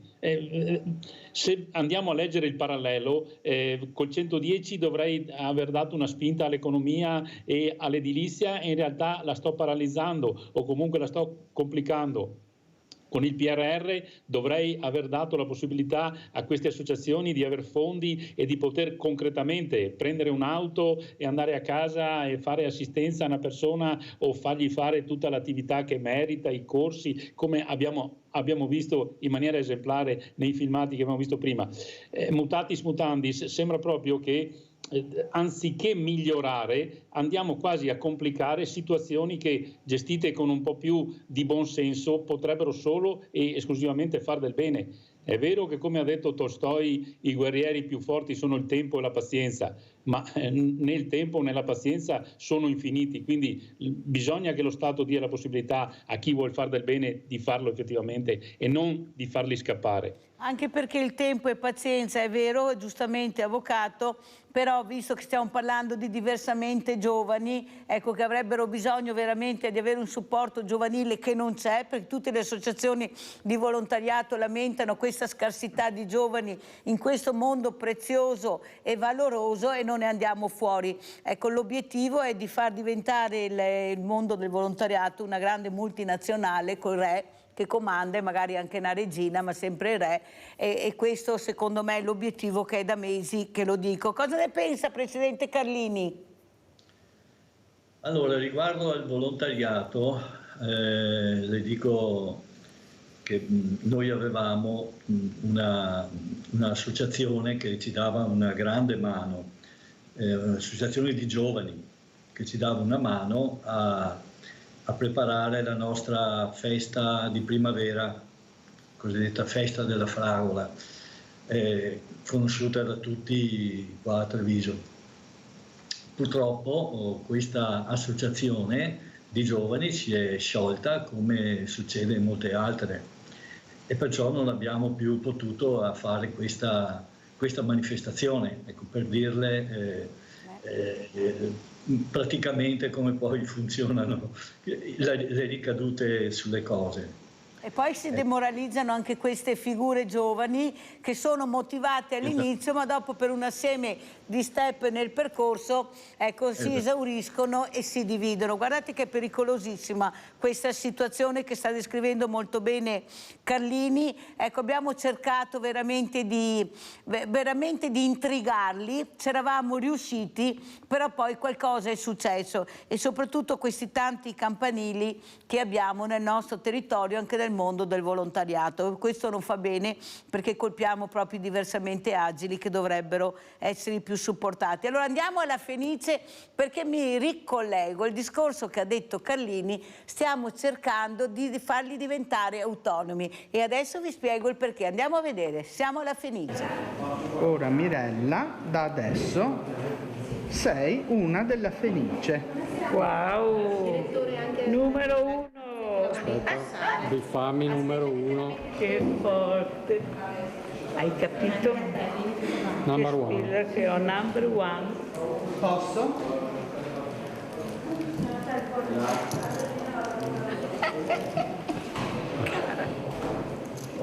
Ecco qua. Wow, Daniela. Aspetta che te la metto un po'. Daniela.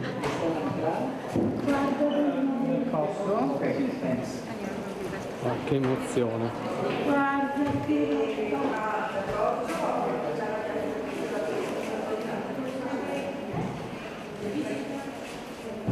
Aspetta Daniela, che...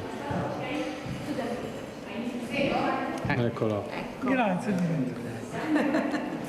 Caro, caro, ma quanto bene ti vuole la Mirella. Vicini. Grazie.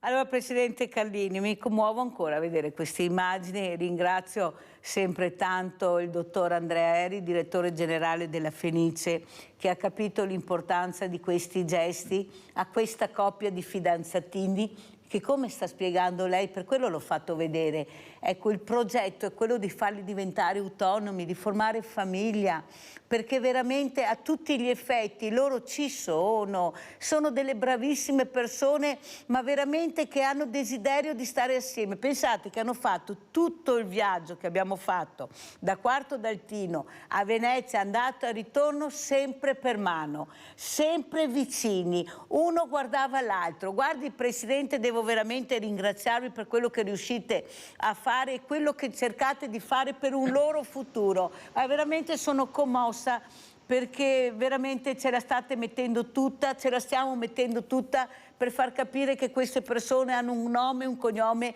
e smetterla di chiamarli con degli aggettivi inqualificabili. Prego Presidente. Sì, questi erano la Daniela e Riccardo. Che salutiamo, ma li salutiamo tutti, prego. E poi ne abbiamo ancora, qui abbiamo altre persone che stanno cercando di formare delle coppie che si vogliono bene. 2 anzi sono in un nostro appartamento e vorrebbero sposarsi il prossimo anno, vediamo se si riesce. Cose non saranno semplicissime, ma insomma... Io faccio il testimone, mi prenoto già Presidente, faccio il testimone. Va bene, va bene.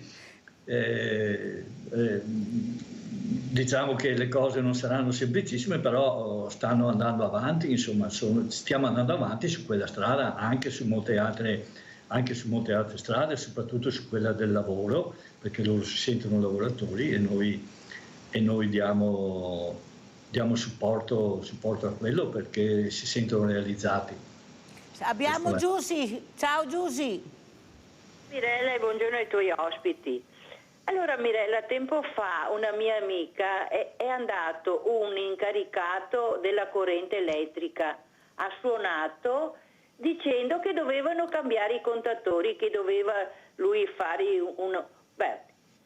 se le apriva la porta, allora lei le disse: guarda che i contatori sono tutti posizionati esternamente, non entri in casa, non vieni in casa, ma perché devi venire in casa?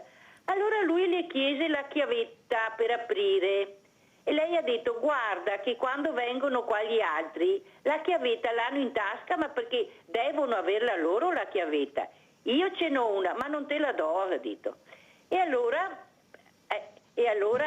ha detto: da aprire ancora? Ma cosa fai? Ha detto. Quando è arrivato mio figlio alla sera, ha preso la nostra chiavetta, ha aperto subito. Lui non ce l'aveva la chiavetta. Bisogna stare attenti, Mirella. Brava Giusy. Hai fatto bene a fare questa telefonata. Siccome ci è arrivato un avviso di sostituzione contatore di energia elettrica, bisogna stare attenti, perché lui aveva anche il cartellino di identificazione con foto e tutto, ma sai che fanno presto a fare quella cosa là. Un cartellino, noi chi sappiamo chi è lui veramente? Vi ringrazio.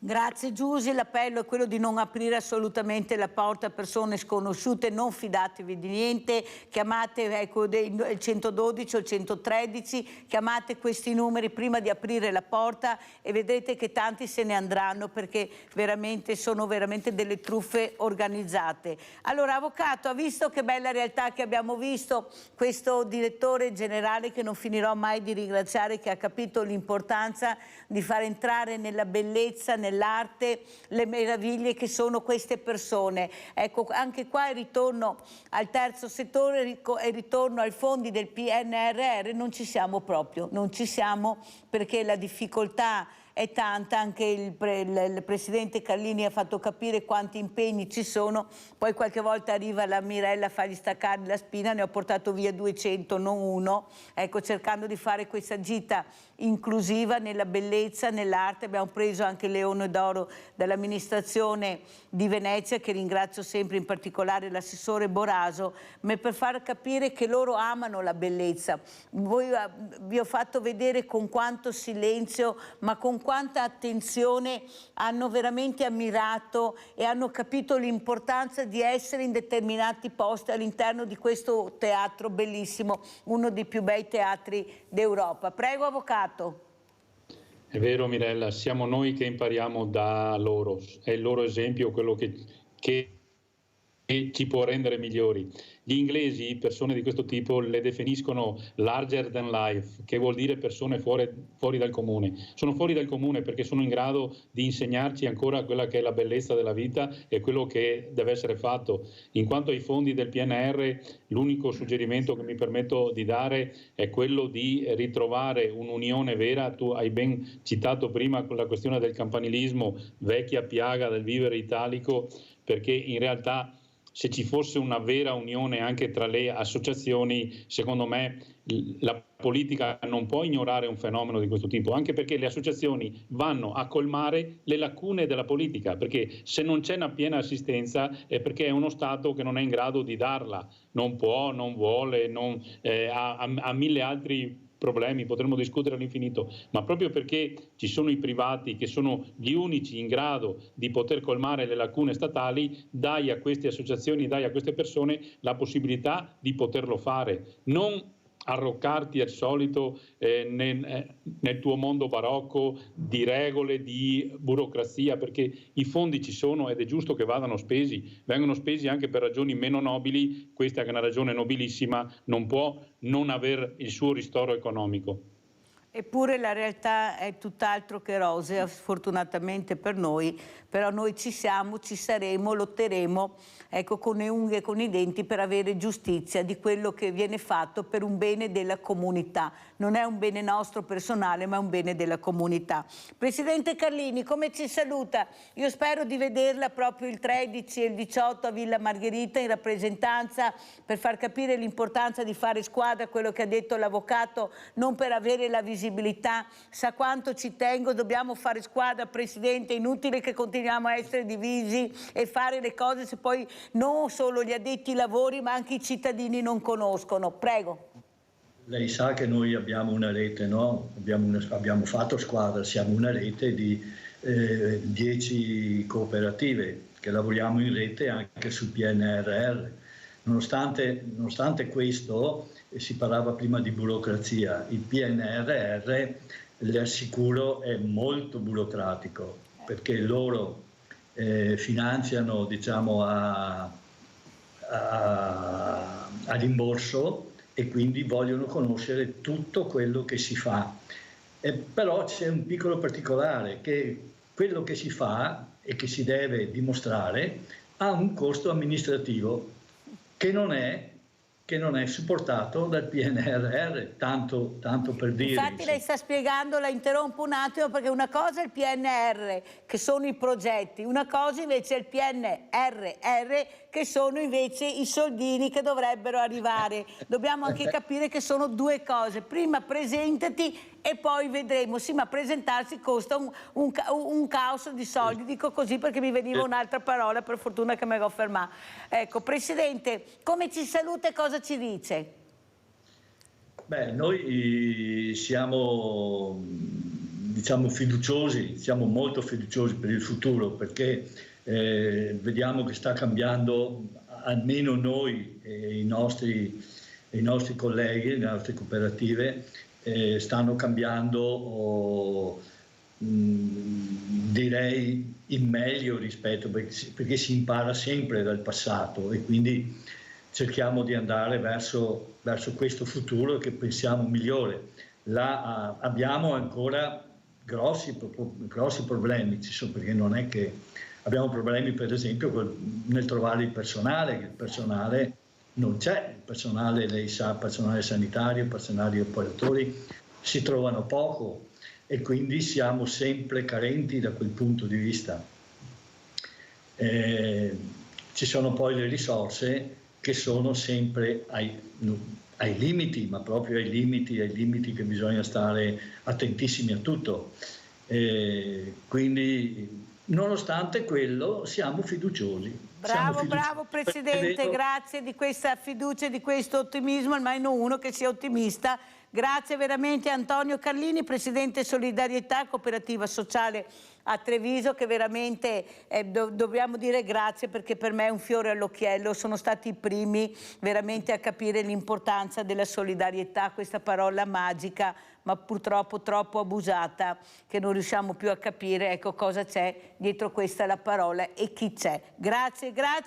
Avvocato Pavanetto, come ci saluta, mi raccomando, la Iole Romano, che ieri mi ha chiamato disperata, la prego di chiamarla, perché ho avuto anche il sindaco di Vo ospite, per lui va tutto bene, mentre la realtà è un'altra. A parole tutti fanno, ma dopo i fatti sono diversi. Prego, Avvocato, come ci saluta?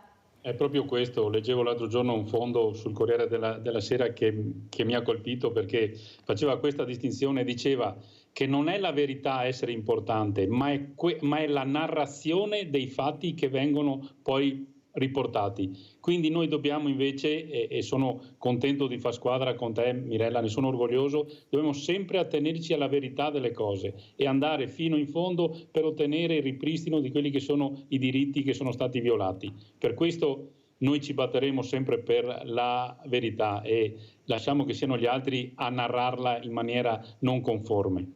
Grazie Avvocato, passiamo l'ultima telefonata di Antonio da Padova, poi saluto gli ospiti. Veloce Antonio, che ho già forato, vai. Bene, buongiorno a tutti. Buongiorno. La novità che ho sentito ieri è, diciamo, la lettera di Tajani che ha mandato alla Cina col dire che non accettiamo il progetto della via della seta. Questa lettera che Tajani ha letto al Presidente della Cina praticamente per interrompere questo accordo della seta. Ma una domanda vi faccio e poi mi taccio. Ma la lettera gliel'ha scritta Biden? Buongiorno e grazie. Grazie al nostro Antonio da Padova. Ecco, queste riflessioni, ognuno a casa farà le proprie. Grazie ai miei ospiti, all'Avvocato Luca Pavanetto, Antonio Carlini, Presidente Solidarietà. Grazie, pubblicità. Arrivederci.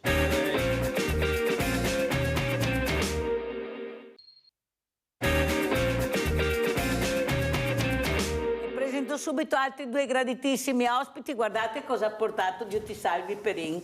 Ecco, la Mirella si deve difendere, mi ha portato questo, così sono riparata. E guardate anche dall'altra parte Eccole qua, ha portato di tutto, riporta sempre di tutto per far capire e conoscere le radici, il territorio. Saluto tantissimo Diotti Salvi Perin, Presidente Associazione Imprenditori Piave 2000. Saluto anche il professor Andrea Marion, ordinario di idraulica all'Università di Padova e cittadino trevigiano. Grazie professore anche a lei di essere qui. Allora stamattina sentiremo di belli, allora partiamo da Diotti Salvi Perin. Cosa sta succedendo?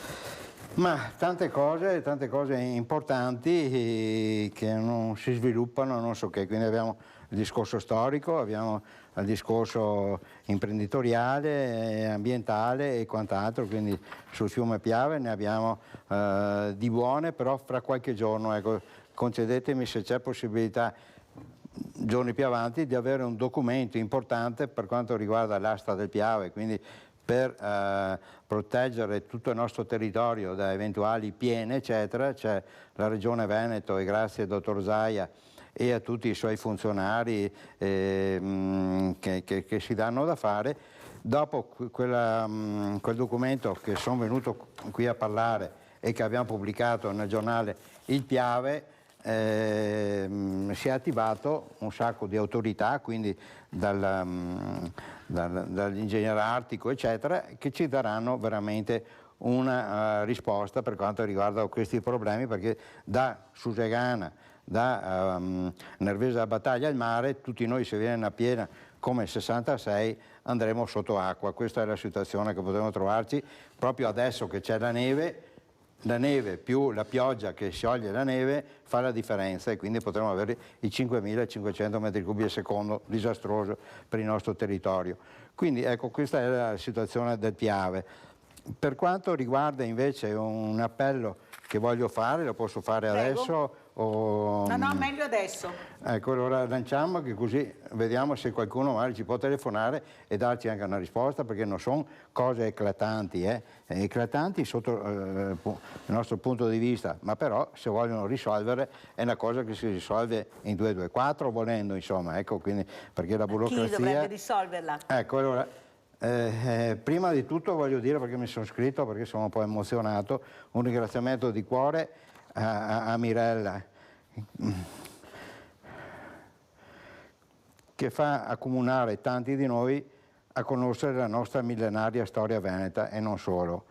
E rivolgo con la mia famiglia, la moglie e i figli Simone e Davide, questo appello alle persone sane, impegnate in politica e nelle istituzioni, Comune, Regione, Stato. Prego, aiutateci a far sì che possiamo partire alla costruzione del nuovo stabilimento in via Foresto Susegana.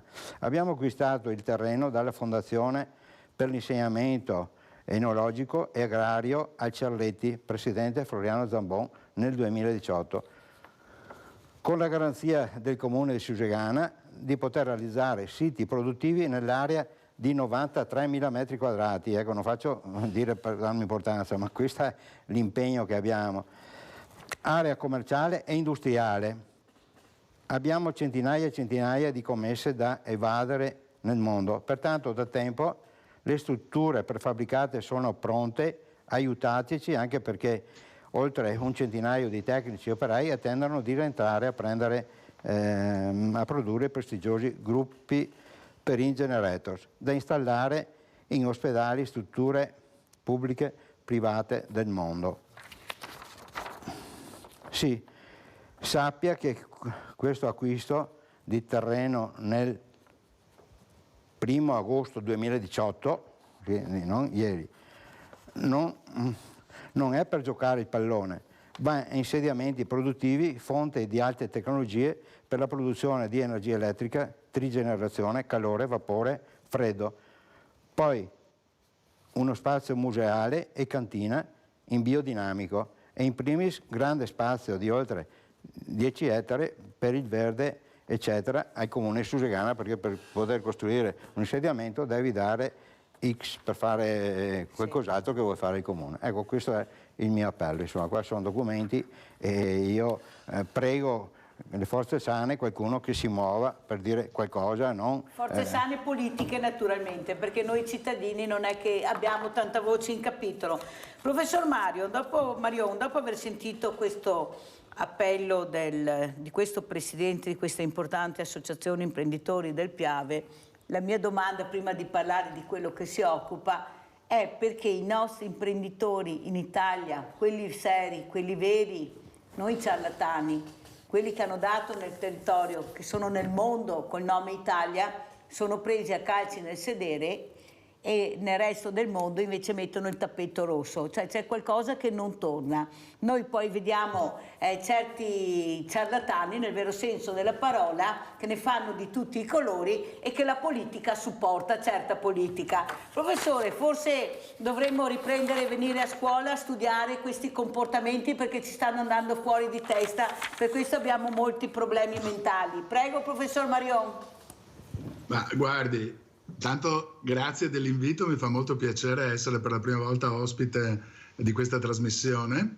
E, oggi sono venuto qui per parlare di Piave. La sua domanda non credo di averla colta completamente, non capisco a quali comportamenti si riferisca. Della e a quali politica, proprio in merito agli imprenditori che fanno, che lavorano e che cercano veramente di migliorare anche il nostro territorio.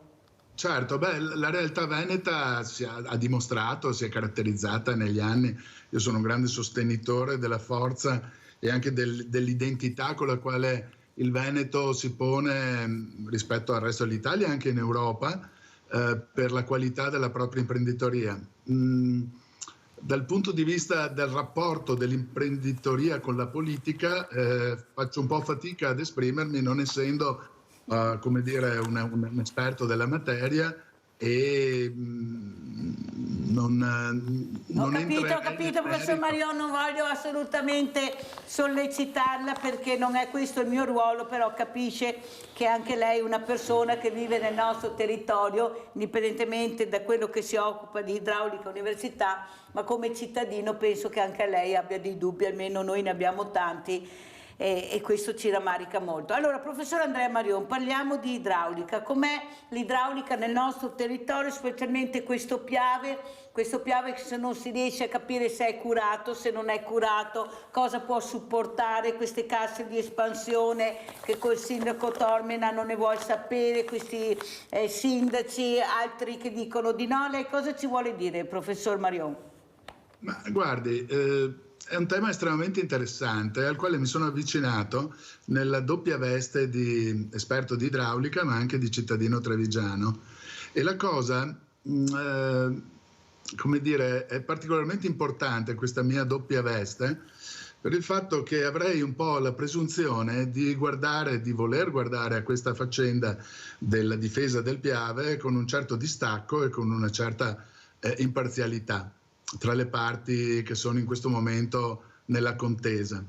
Da questo punto di vista io vorrei evitare di essere aggregato all'una o all'altra parte, ma mi piace in questo momento aver portato, anche in occasione di alcuni incontri pubblici che abbiamo avuto nei vari comuni rivieraschi del Piave, un po' di coscienza di come l'ingegneria idraulica e la scienza idraulica, soprattutto quella riferita ai fiumi, si è andata evolvendo negli anni. Soprattutto si è cambiata molto negli ultimi decenni, in particolare nei decenni che ci hanno visto transitare dal 1970, quando la Commissione De Marchi scrisse il primo resoconto e fece le prime proposte per salvarci dalle piene del Piave, ad oggi, in cui le soluzioni sono andate, come dire, moltiplicandosi, la discussione è andata via via evolvendo,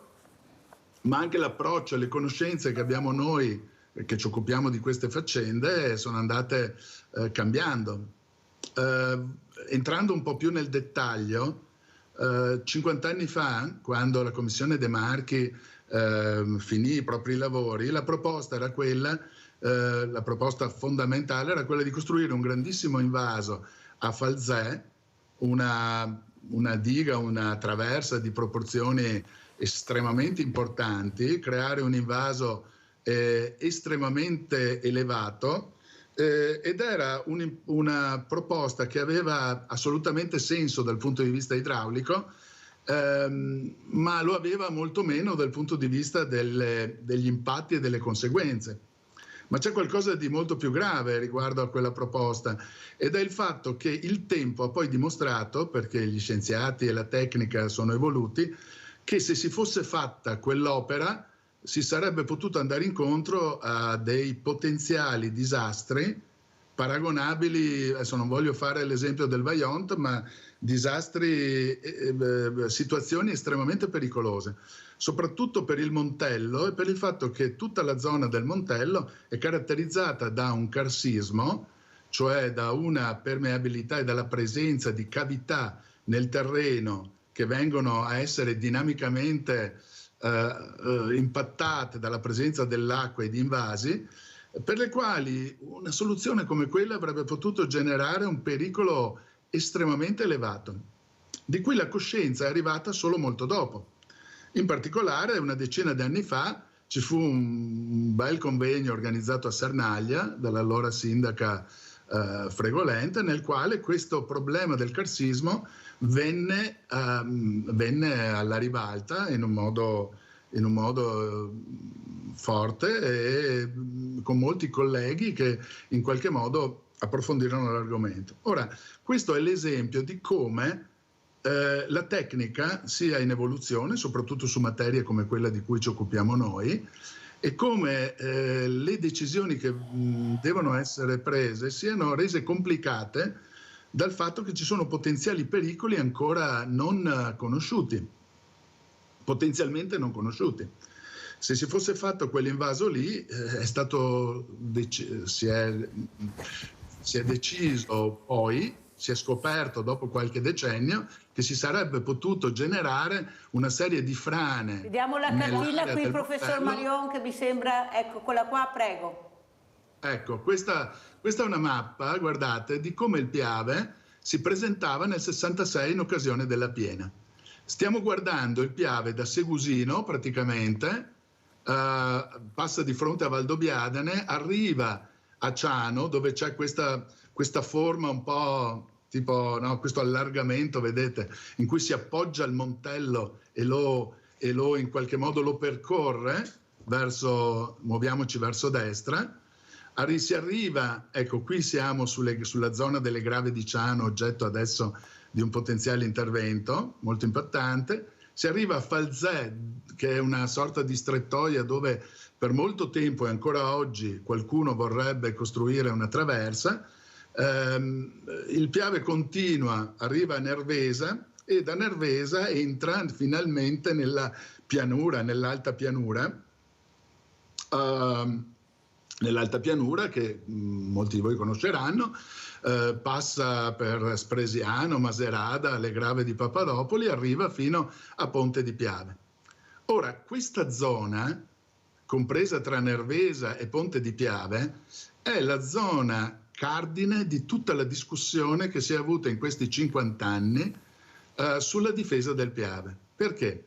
L'immagine che noi stiamo vedendo ci mostra come il Piave nel 66, carico di 5.000 metri cubi al secondo, cioè di una piena ultracentenaria, che è un po' il riferimento che ci preoccupa tutti in questo momento. Il Piave in quel momento, nel 1966, riuscì a contenere questa piena senza danni all'interno delle proprie naturali golene, aree di espansione, fino a Ponte di Piave. D'accordo? Dopo allora, Ponte di Piave... Purtroppo il tempo è tiranno, devo far intervenire anche Dio ti salvi Perin, che è una vita che lui sta cercando anche di capire e di dare anche il proprio supporto. Prego. Certo. Sì, professore, lei fa bene a soffermarsi in tutti questi particolari, però non risolve il problema di noi che siamo a valle, perché finché il Piave sta dentro nelle montagne e nelle colline, ok, quando esce col Fosco e Nervesa, che ci sono gli argini della Serenissima Repubblica fatti da Fra Giocondo ancora nel 1500, il discorso cambia, perché lì si investe tutto un territorio vasto e tutti andiamo sotto acqua, quindi bisogna pensare a salvare tutta questa gente, sì o no, professore? Perché, perché lei deve pensare, ha studiato lei il Piave quando è stata la piena del 66, che mi ha mostrato qui sulla carta la piena sulla zona di Crocetta eccetera. Nelle piene storiche, quella anche storica del 1882, che c'è il monumento, il ricordo a Venezia, tutte le fontane a valle del Montello, Selva e tutti quei paesi dei fino alla Vesa, le acque delle fontane non hanno mai cambiato colore, quindi non c'è annessione che l'acqua del Piave sia entrata in falda. Ecco, questo è il discorso che bisogna chiarire prima di tutto. Quindi se noi facciamo non diciamo diga, perché quei comuni tirano tutto diga per far paura, quella del professor Main, che era tutta un'altra roba. Quindi se noi facciamo un serbatoio che mi tiene un giorno, 2 giorni la piena e dopo via libera, non penso che disturbi a qualcosa. Sentiamo come commenta il professor Marion. Devo correre purtroppo perché il tempo è tirato. Prego, professore. La domanda non è se si debba fare qualcosa, ma la domanda è che cosa si debba fare. Il problema è mal posto nel momento in cui si arriva o si parte dal presupposto che l'unica soluzione sia quella che insiste sulle grave di Ciano. Ma non sono io a dirlo, è l'autorità di bacino che nel piano stralcio del 2010 offre 4 soluzioni diverse per invasi all'interno del tratto di Piave che va da Ciano fino a Ponte di Piave, cioè nella zona del Piave che sostanzialmente è rimasta indisturbata nel 1966 in occasione di quella pena straordinaria. Quello che è accaduto da Ponte di Piave in poi fu grave ed è ciò che dobbiamo evitare sicuramente anche in futuro. La vera domanda è come. E le soluzioni alternative che c'erano nel piano stralcio erano di fare 4 invasi potenziali diversi per evitare la diga di Falzè, tra cui quella di Ciano era una delle 4 ipotesi e nemmeno la più favorita, la più favorevole nella valutazione. Tenga presente che quella valutazione aveva dei vulnus per cui, rivista col senno di poi e soprattutto con le conoscenze di oggi, io credo, è una valutazione personale che però mi sentirei di difendere nelle sedi opportune, quella valutazione sul fatto che fosse una delle soluzioni favorevoli il bacino di Ciano non sarebbe più vera. Io sono convinto che una rivisitazione, soprattutto sulla valutazione dei costi dell'opera, che includano anche i costi immateriali di una zona che ha un valore naturalistico estremamente importante, porterebbe a rivedere le priorità. Scusi professore, ma sono chiacchiere tutte queste che lei mi dice? No, non sono chiacchiere. Perché i serbatoi che hanno progettato la regione, questi di Crocetta, l'acqua rimane dentro sul letto del Piave, sì o no? O va a scaricare sul Montello? Dove rimane l'acqua? Scusi, come fa a entrare nel Montello se è lì nel bacino del Piave? È lì insaccata lì, scusi, Quindi se mi sta una giornata di più, ferma lì l'acqua 1 metro, 2 metri più alta, dove ci sono i problemi? Intanto non sono 2 metri, sono 8 metri. L'area di Piave è in pendenza, scusi. Il letto del Piave è in pendenza. Non si capisce, Prego, tenga presente che l'area sulla quale insiste il progetto è un'area che è una zona protezione speciale ambientale sulla quale ci sono regole, regolamenti, normative, direttive europee le quali possono essere superate, certo, ma solo di fronte a una situazione che noi dobbiamo riconoscere come disperata nel senso di non avere alternative. La vera questione che io vorrei porre nel pormi in modo imparziale di fronte a questa cosa, insisto sull'imparzialità, non è sul fatto che non si debba fare l'operazione a Ciano, ma che si debba dimostrare che l'operazione a Ciano è inevitabile. E questo è il punto. Qui non si è ancora dimostrato e nessuno è riuscito a dimostrare o si è preso la briga di dimostrare all'opinione pubblica che e agli interessati che quella soluzione è l'unica disponibile, perché le altre soluzioni che sono state presentate dall'autorità di bacino sono ancora lì potenzialmente disponibili e c'è il vero vulnus sul quale insiste in questo momento la discussione e anche mi pare, adesso non sono un esperto, ma la causa che è in questo momento presso il Tribunale Superiore delle Acque a Roma sta nel modo in cui si è arrivati alla decisione nel modo in cui si è arrivati alla decisione di scartare 3 opzioni su 4 e tenere solo quella di Ciano. Io da cittadino trevigiano di Castelfranco Veneto, non sono di Crocetta, però contesto una cosa, io contesto che le Grave di Ciano e la zona di Fontane Bianche, dell'Isola dei Morti, siano un patrimonio solo dei comuni rivieraschi. Chiunque vada in quei luoghi capisce che quei luoghi sono un patrimonio per tutto il Veneto, per la provincia di Treviso e per tutto il Veneto.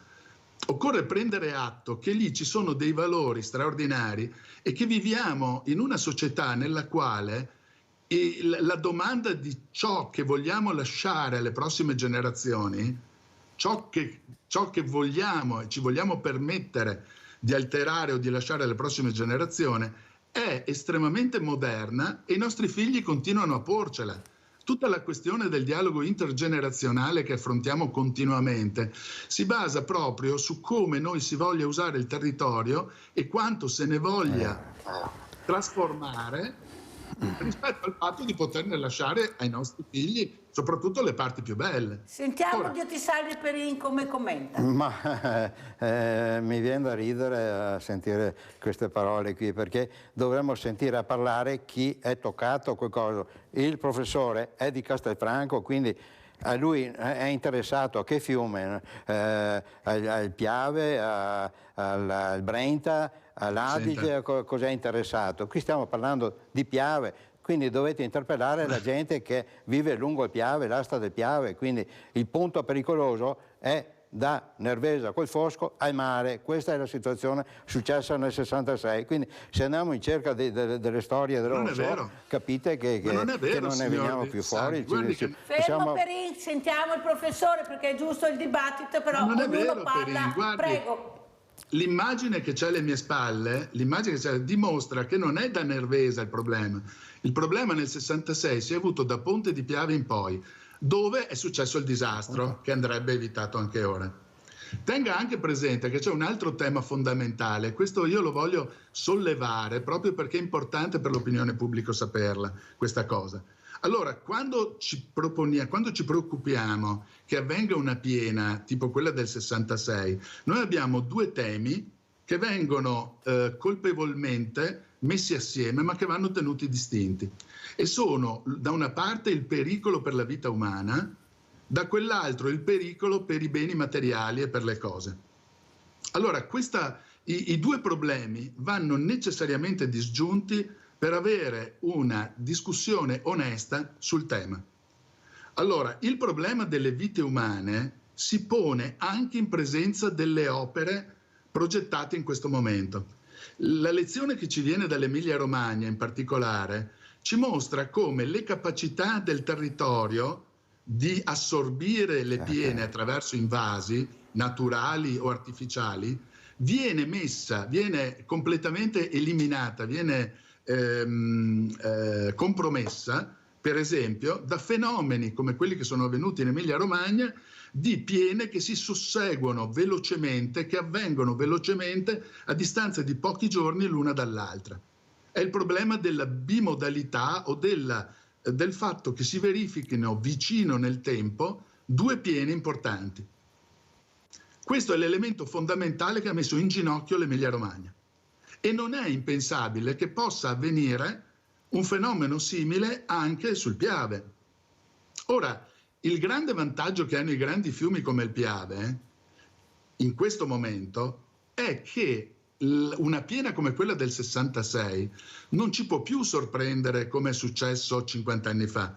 Nel 66 io avevo 1 anno e qualche anno dopo c'era ancora il colonnello Bernacca, lo dico spesso quando parlo di queste cose, che ci faceva le previsioni del tempo col gessetto su una lavagna, e non c'era assolutamente la capacità di prevedere gli eventi con un tempo sufficiente a intervenire. In questo momento è cambiato tutto da questo punto di vista e sono molto più pericolosi per la sorpresa che generano sulla popolazione gli eventi che avvengono a scala piccola, tipo Refrontolo 10 anni fa o l'Emilia Romagna di recente, piuttosto che una piena come quella del 66, che ha una dimensione talmente importante dal punto di vista meteorologico da darci dei tempi di reazione assolutamente da sfruttare. Questo per la vita umana, solo per la vita umana. Certo c'è il problema, rimane il problema dei beni materiali e di salvare il patrimonio, e su questo bisogna intervenire con opere strutturali. Io non sono un sostenitore di non fare le opere strutturali. La verità è che qui nessuno ha dimostrato perché l'opera strutturale debba essere fatta a Ciano, dove tra l'altro è quasi inevitabile, secondo me, e lo vedo anche negli altri colleghi esperti più anziani che si occupano di queste cose da molto tempo, noto come la proposta delle casse di Ciano venga sempre accoppiata all'ipotesi che si continui a fare una traversa a Falzè. Ora, i motivi per cui la traversa di Falzè era stata scartata dall'autorità di bacino e dal piano stralcio sono ancora lì, sono ancora vivi. Ci sono molte ragioni per non farlo. Fermo, professor Marion, sentiamo anche come commenta Dio ti salvi Perin, perché ormai siamo quasi in chiusura. Sì, professore, allora, lei si ricorda che Nervesa è stata in parte alluvionata dalla piena del 66, che l'acqua è uscita dagli argini a Nervesa della Battaglia, che stava scendendo ad Arcade e dopo poteva investire Arcade, Treviso e Venezia, queste piene storiche. Guardi. Si ricorda questo? Adesso parla Perin, poi adesso continua. E a Ponte della Priula che l'acqua stava superando gli argini a monte della Pontebana e quindi stava uscendo sia per alluvionare tutta Ponte della Priula, e quindi voleva l'esercito, il prefetto, far saltare l'argine in modo che l'acqua defluisse in sinistra Piave per salvare la destra Piave. Lei sa che di fronte abbiamo la ferrovia e quindi l'acqua per Iberbero potrebbe arrivare fino a Conegliano. Si rende conto di questa situazione? Ci rendiamo conto di questa situazione o stiamo a dormire e tirare fuori la storia della Rosetta del Fiorellino? L'acqua non ha mai attraversato del Piave a valle del Montello, quindi quello suggerisce già che non c'è nessun trafilaggio e preoccupazione sotto questo punto di vista. Quindi da studiare, dobbiamo trattenere quest'acqua, vogliamo trattenerla a Belluno, vogliamo trattenerla più sulle dighe, si fanno i scarichi di laminazione più rapidi, i scarichi di fondo delle dighe più rapidi, abbiamo studiato anche con l'ingegnere Dal Secco queste cose. Vi ricordate che a Maserata, sotto Cimadolmo, avevano previsto 10 anni fa di fare i serbatoi di laminazione? Vi ricordate i politici quanto hanno lottato per poter fare le casse di espansione qui vicino, che siamo ad Antenna 3, a San Biagio di Callalta, perché volevano. Ma come si fa a fare un serbatoio di laminazione qui se sappiamo che nel 66 copriva da argine a argine sopra? E tu come fai a fare il serbatoio di laminazione qua? Però abbiamo perso 15 anni in queste chiacchiere qua, qui, i politici locali, per fare le casse di espansione. Ma come si fa che se tu fai un muro o un qualcosa, l'acqua crea i fontanazzi e passa sotto, perché la ghiaia trafila del Piave e esce sotto? Quindi queste pazzie. L'acqua la trattieni a monte, andate a vedere a Vicenza, svegliatevi signori, andate a vedere a Vicenza i lavori che fa la Regione Veneto per salvare, che ha salvato Vicenza, Padova e adesso a Rovigo con i serbatoi sul Gua, a Trissino. Ma allora cosa vogliamo dire? Chiacchierare e basta, perdere tempo, prendere in giro la gente? Dai, professore. Allora, prima di dare la parola al professore Marion, perché sennò non ce la faccio, spiegami cosa hai portato, questo cos'è? Allora, questo è una storia importante, siccome io sono presidente del Museo del Piave e quindi curiamo gli aspetti della guerra, prima o seconda guerra mondiale, e qui abbiamo una testimonianza importante con queste bombole qui. Non sono bombe da scoppiare, sono bombole di ossigeno che i sommostatori si mettevano sulle spalle e tramite dei sistemi particolari, per non far vedere le bolle che uscivano, andavano sotto i nostri militari, e questi nel periodo della 10ª MAS. Quindi abbiamo a Ponte della Priula, dove il geometra Brussi, titolare della che ha fondato l'Abruzzo Costruzione, che mi ha donato un rullo compressore che ha lavorato in Istria, in Friuli e in Veneto, e quindi lui aveva un dirigente dentro nella sua azienda dopo la guerra, e il figlio mi ha donato questi oggetti preziosi da esporre al museo. Quindi loro salivano con questa cosa e andavano praticamente... Mamma mia, coraggio a mettere su sta roba, mamma mia. Sì, ma tutto lo scafandro devi avere, adesso se te lo fa vedere il tuo operatore. Eroi, che abbiamo tutta la struttura della pompa di ossigeno e quant'altro, come andavano giù vestiti questi sommostatori. Quindi avevamo un personaggio importante quando io sono arrivato a fare il primo stabilimento. Qua vediamo le slide. A Colfosco, che mi raccontavano queste storie. Cosa stiamo vedendo qua? Qui ecco, abbiamo una collezione che io ho di macchine di vapore, questa l'ho appena ritirata da Vauganeo, dove abbiamo la cantina che facciamo vini biodinamici, e questa l'ho ricevuta praticamente che era esposta lì vicino una rotonda a Vauganeo, e vorremmo fare, eccolo qua, vedete, qua. Questa è la macchina completa che andavano sotto e ripompavano a mano l'ossigeno per i sommostatori, e più le bombole per lanciarsi questi operatori sotto le navi e mettere le mine e farli saltare. Ecco, abbiamo questa storia qua che la racconteremo nel prossimo numero del Piave, perché abbiamo questa raccolta di macchine a vapore più importante d'Europa. Abbiamo un trattore che può tirare fino a 44 vomeri, quindi delle macchine eccezionali per l'attività agricola. Adesso abbiamo una cosa che stiamo organizzando anche alla Fiera di Santa Lucia, con della macchina che seleziona con la Coldiretti per le semine, che seleziona le semine, e quindi veniteci a visitare. Io sono, eccola, questa macchina gigantesca che tira 44 vomeri in collo, quindi delle macchine straordinarie che hanno sviluppato, sfamato la gente nel mondo, voglio dire. I gioielli che abbiamo conservato grazie anche a imprenditori come Dio ti salvi Perin. Allora il tempo è tiranno, devo assolutamente dare la parola al professore Andrea Marion. Prego, professore.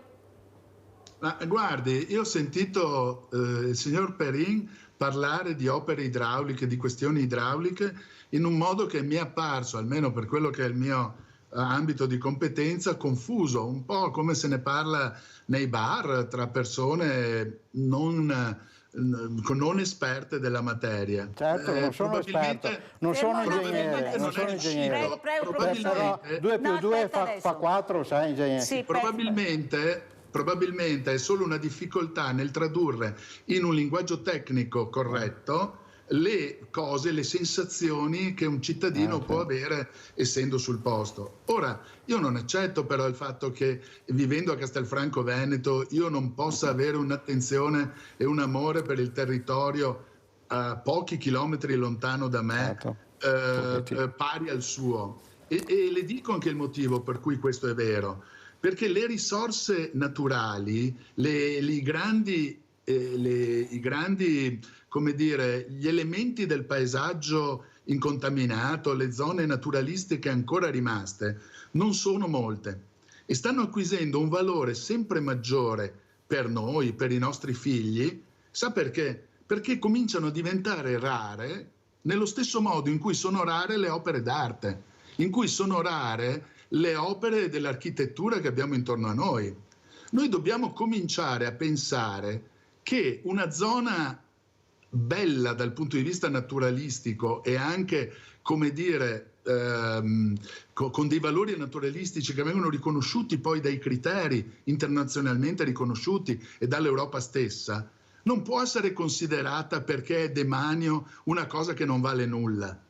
Noi dobbiamo cominciare a pensare che Fontane Bianche, almeno io mi approccio così, pensare che Fontane Bianche, la zona di Falzè, se uno ci va, ha una bellezza che è paragonabile alle mura di Castelfranco Veneto, a Piazza dei Signori e alle grandi opere che vediamo intorno a noi, prima di distruggere le quali ci porremmo ogni sorta di cautela e ci chiederemmo se sia possibile evitare di toglierle di mezzo definitivamente. Ma lei non conosce la zona, professore, non conosce la zona, se mi parla Fontane Bianche che è 7 km più a valle, scusi, cosa stiamo parlando? Ma qui è lei che non sa l'idraulica, guardi che io mi occupo di morfologia fluviale.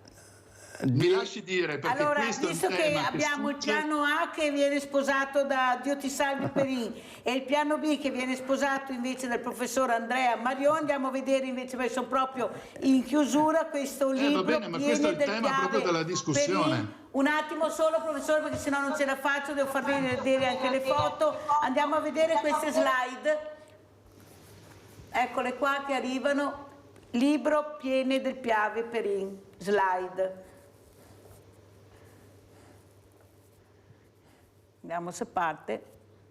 Eccole qua. Questo cos'è allora? Che stiamo vedendo? Questa è la piena del Piave dei 5.500 metri cubi al secondo del 4,66, che tanto dopo, come vedete, nella sera, che è stata la piena massima, ha portato via le ringhiere delle opere di presa del canale che prende l'acqua dal Piave. Ecco, questa è la situazione drammatica di 6, 7, 8 metri di acqua a seconda della larghezza del fiume che si trova. Quindi attualmente dopo 50 anni non è stato fatto né manutenzione né niente del fiume. Questa è la corrente, la velocità della corrente dell'acqua nel fiume, se il fiume è pulito però, che non abbia dentro piante o come vuole qualcuno che fa al discorso dei doppi vortici e quindi porta via tutto, arginature e quant'altro. Quindi questa è una situazione drammatica. Quindi io invito il Presidente della Regione Veneto, il dottor Luca Zaia, che parta velocemente con i lavori e quindi come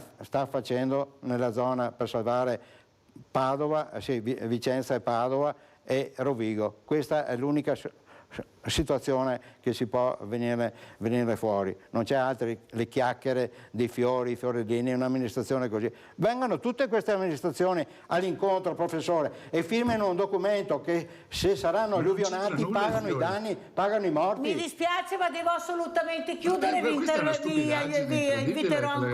Inviterò ancora il professor Andrea Marion, che è stato con noi, ordinario di idraulica all'Università di Padova e cittadino trevigiano, ci tiene a dirlo. Grazie a Dio ti salvi Perin, presidente Associazione Imprenditori Piave 2000. Grazie, invitiamo tutti a partecipare e chissà che alla fine riusciremo a capire qualcosa anche noi, chi ha torto, chi ha ragione. Grazie, grazie, grazie. Pubblicità alla posta.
We start the concert with the Dance Espagnol.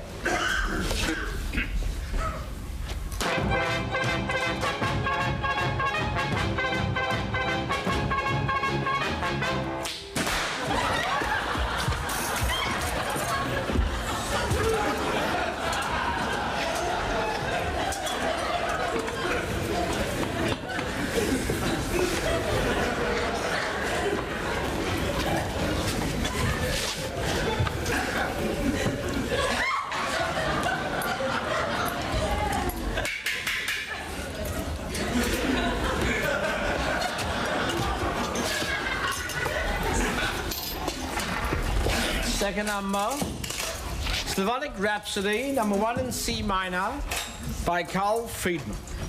Okay.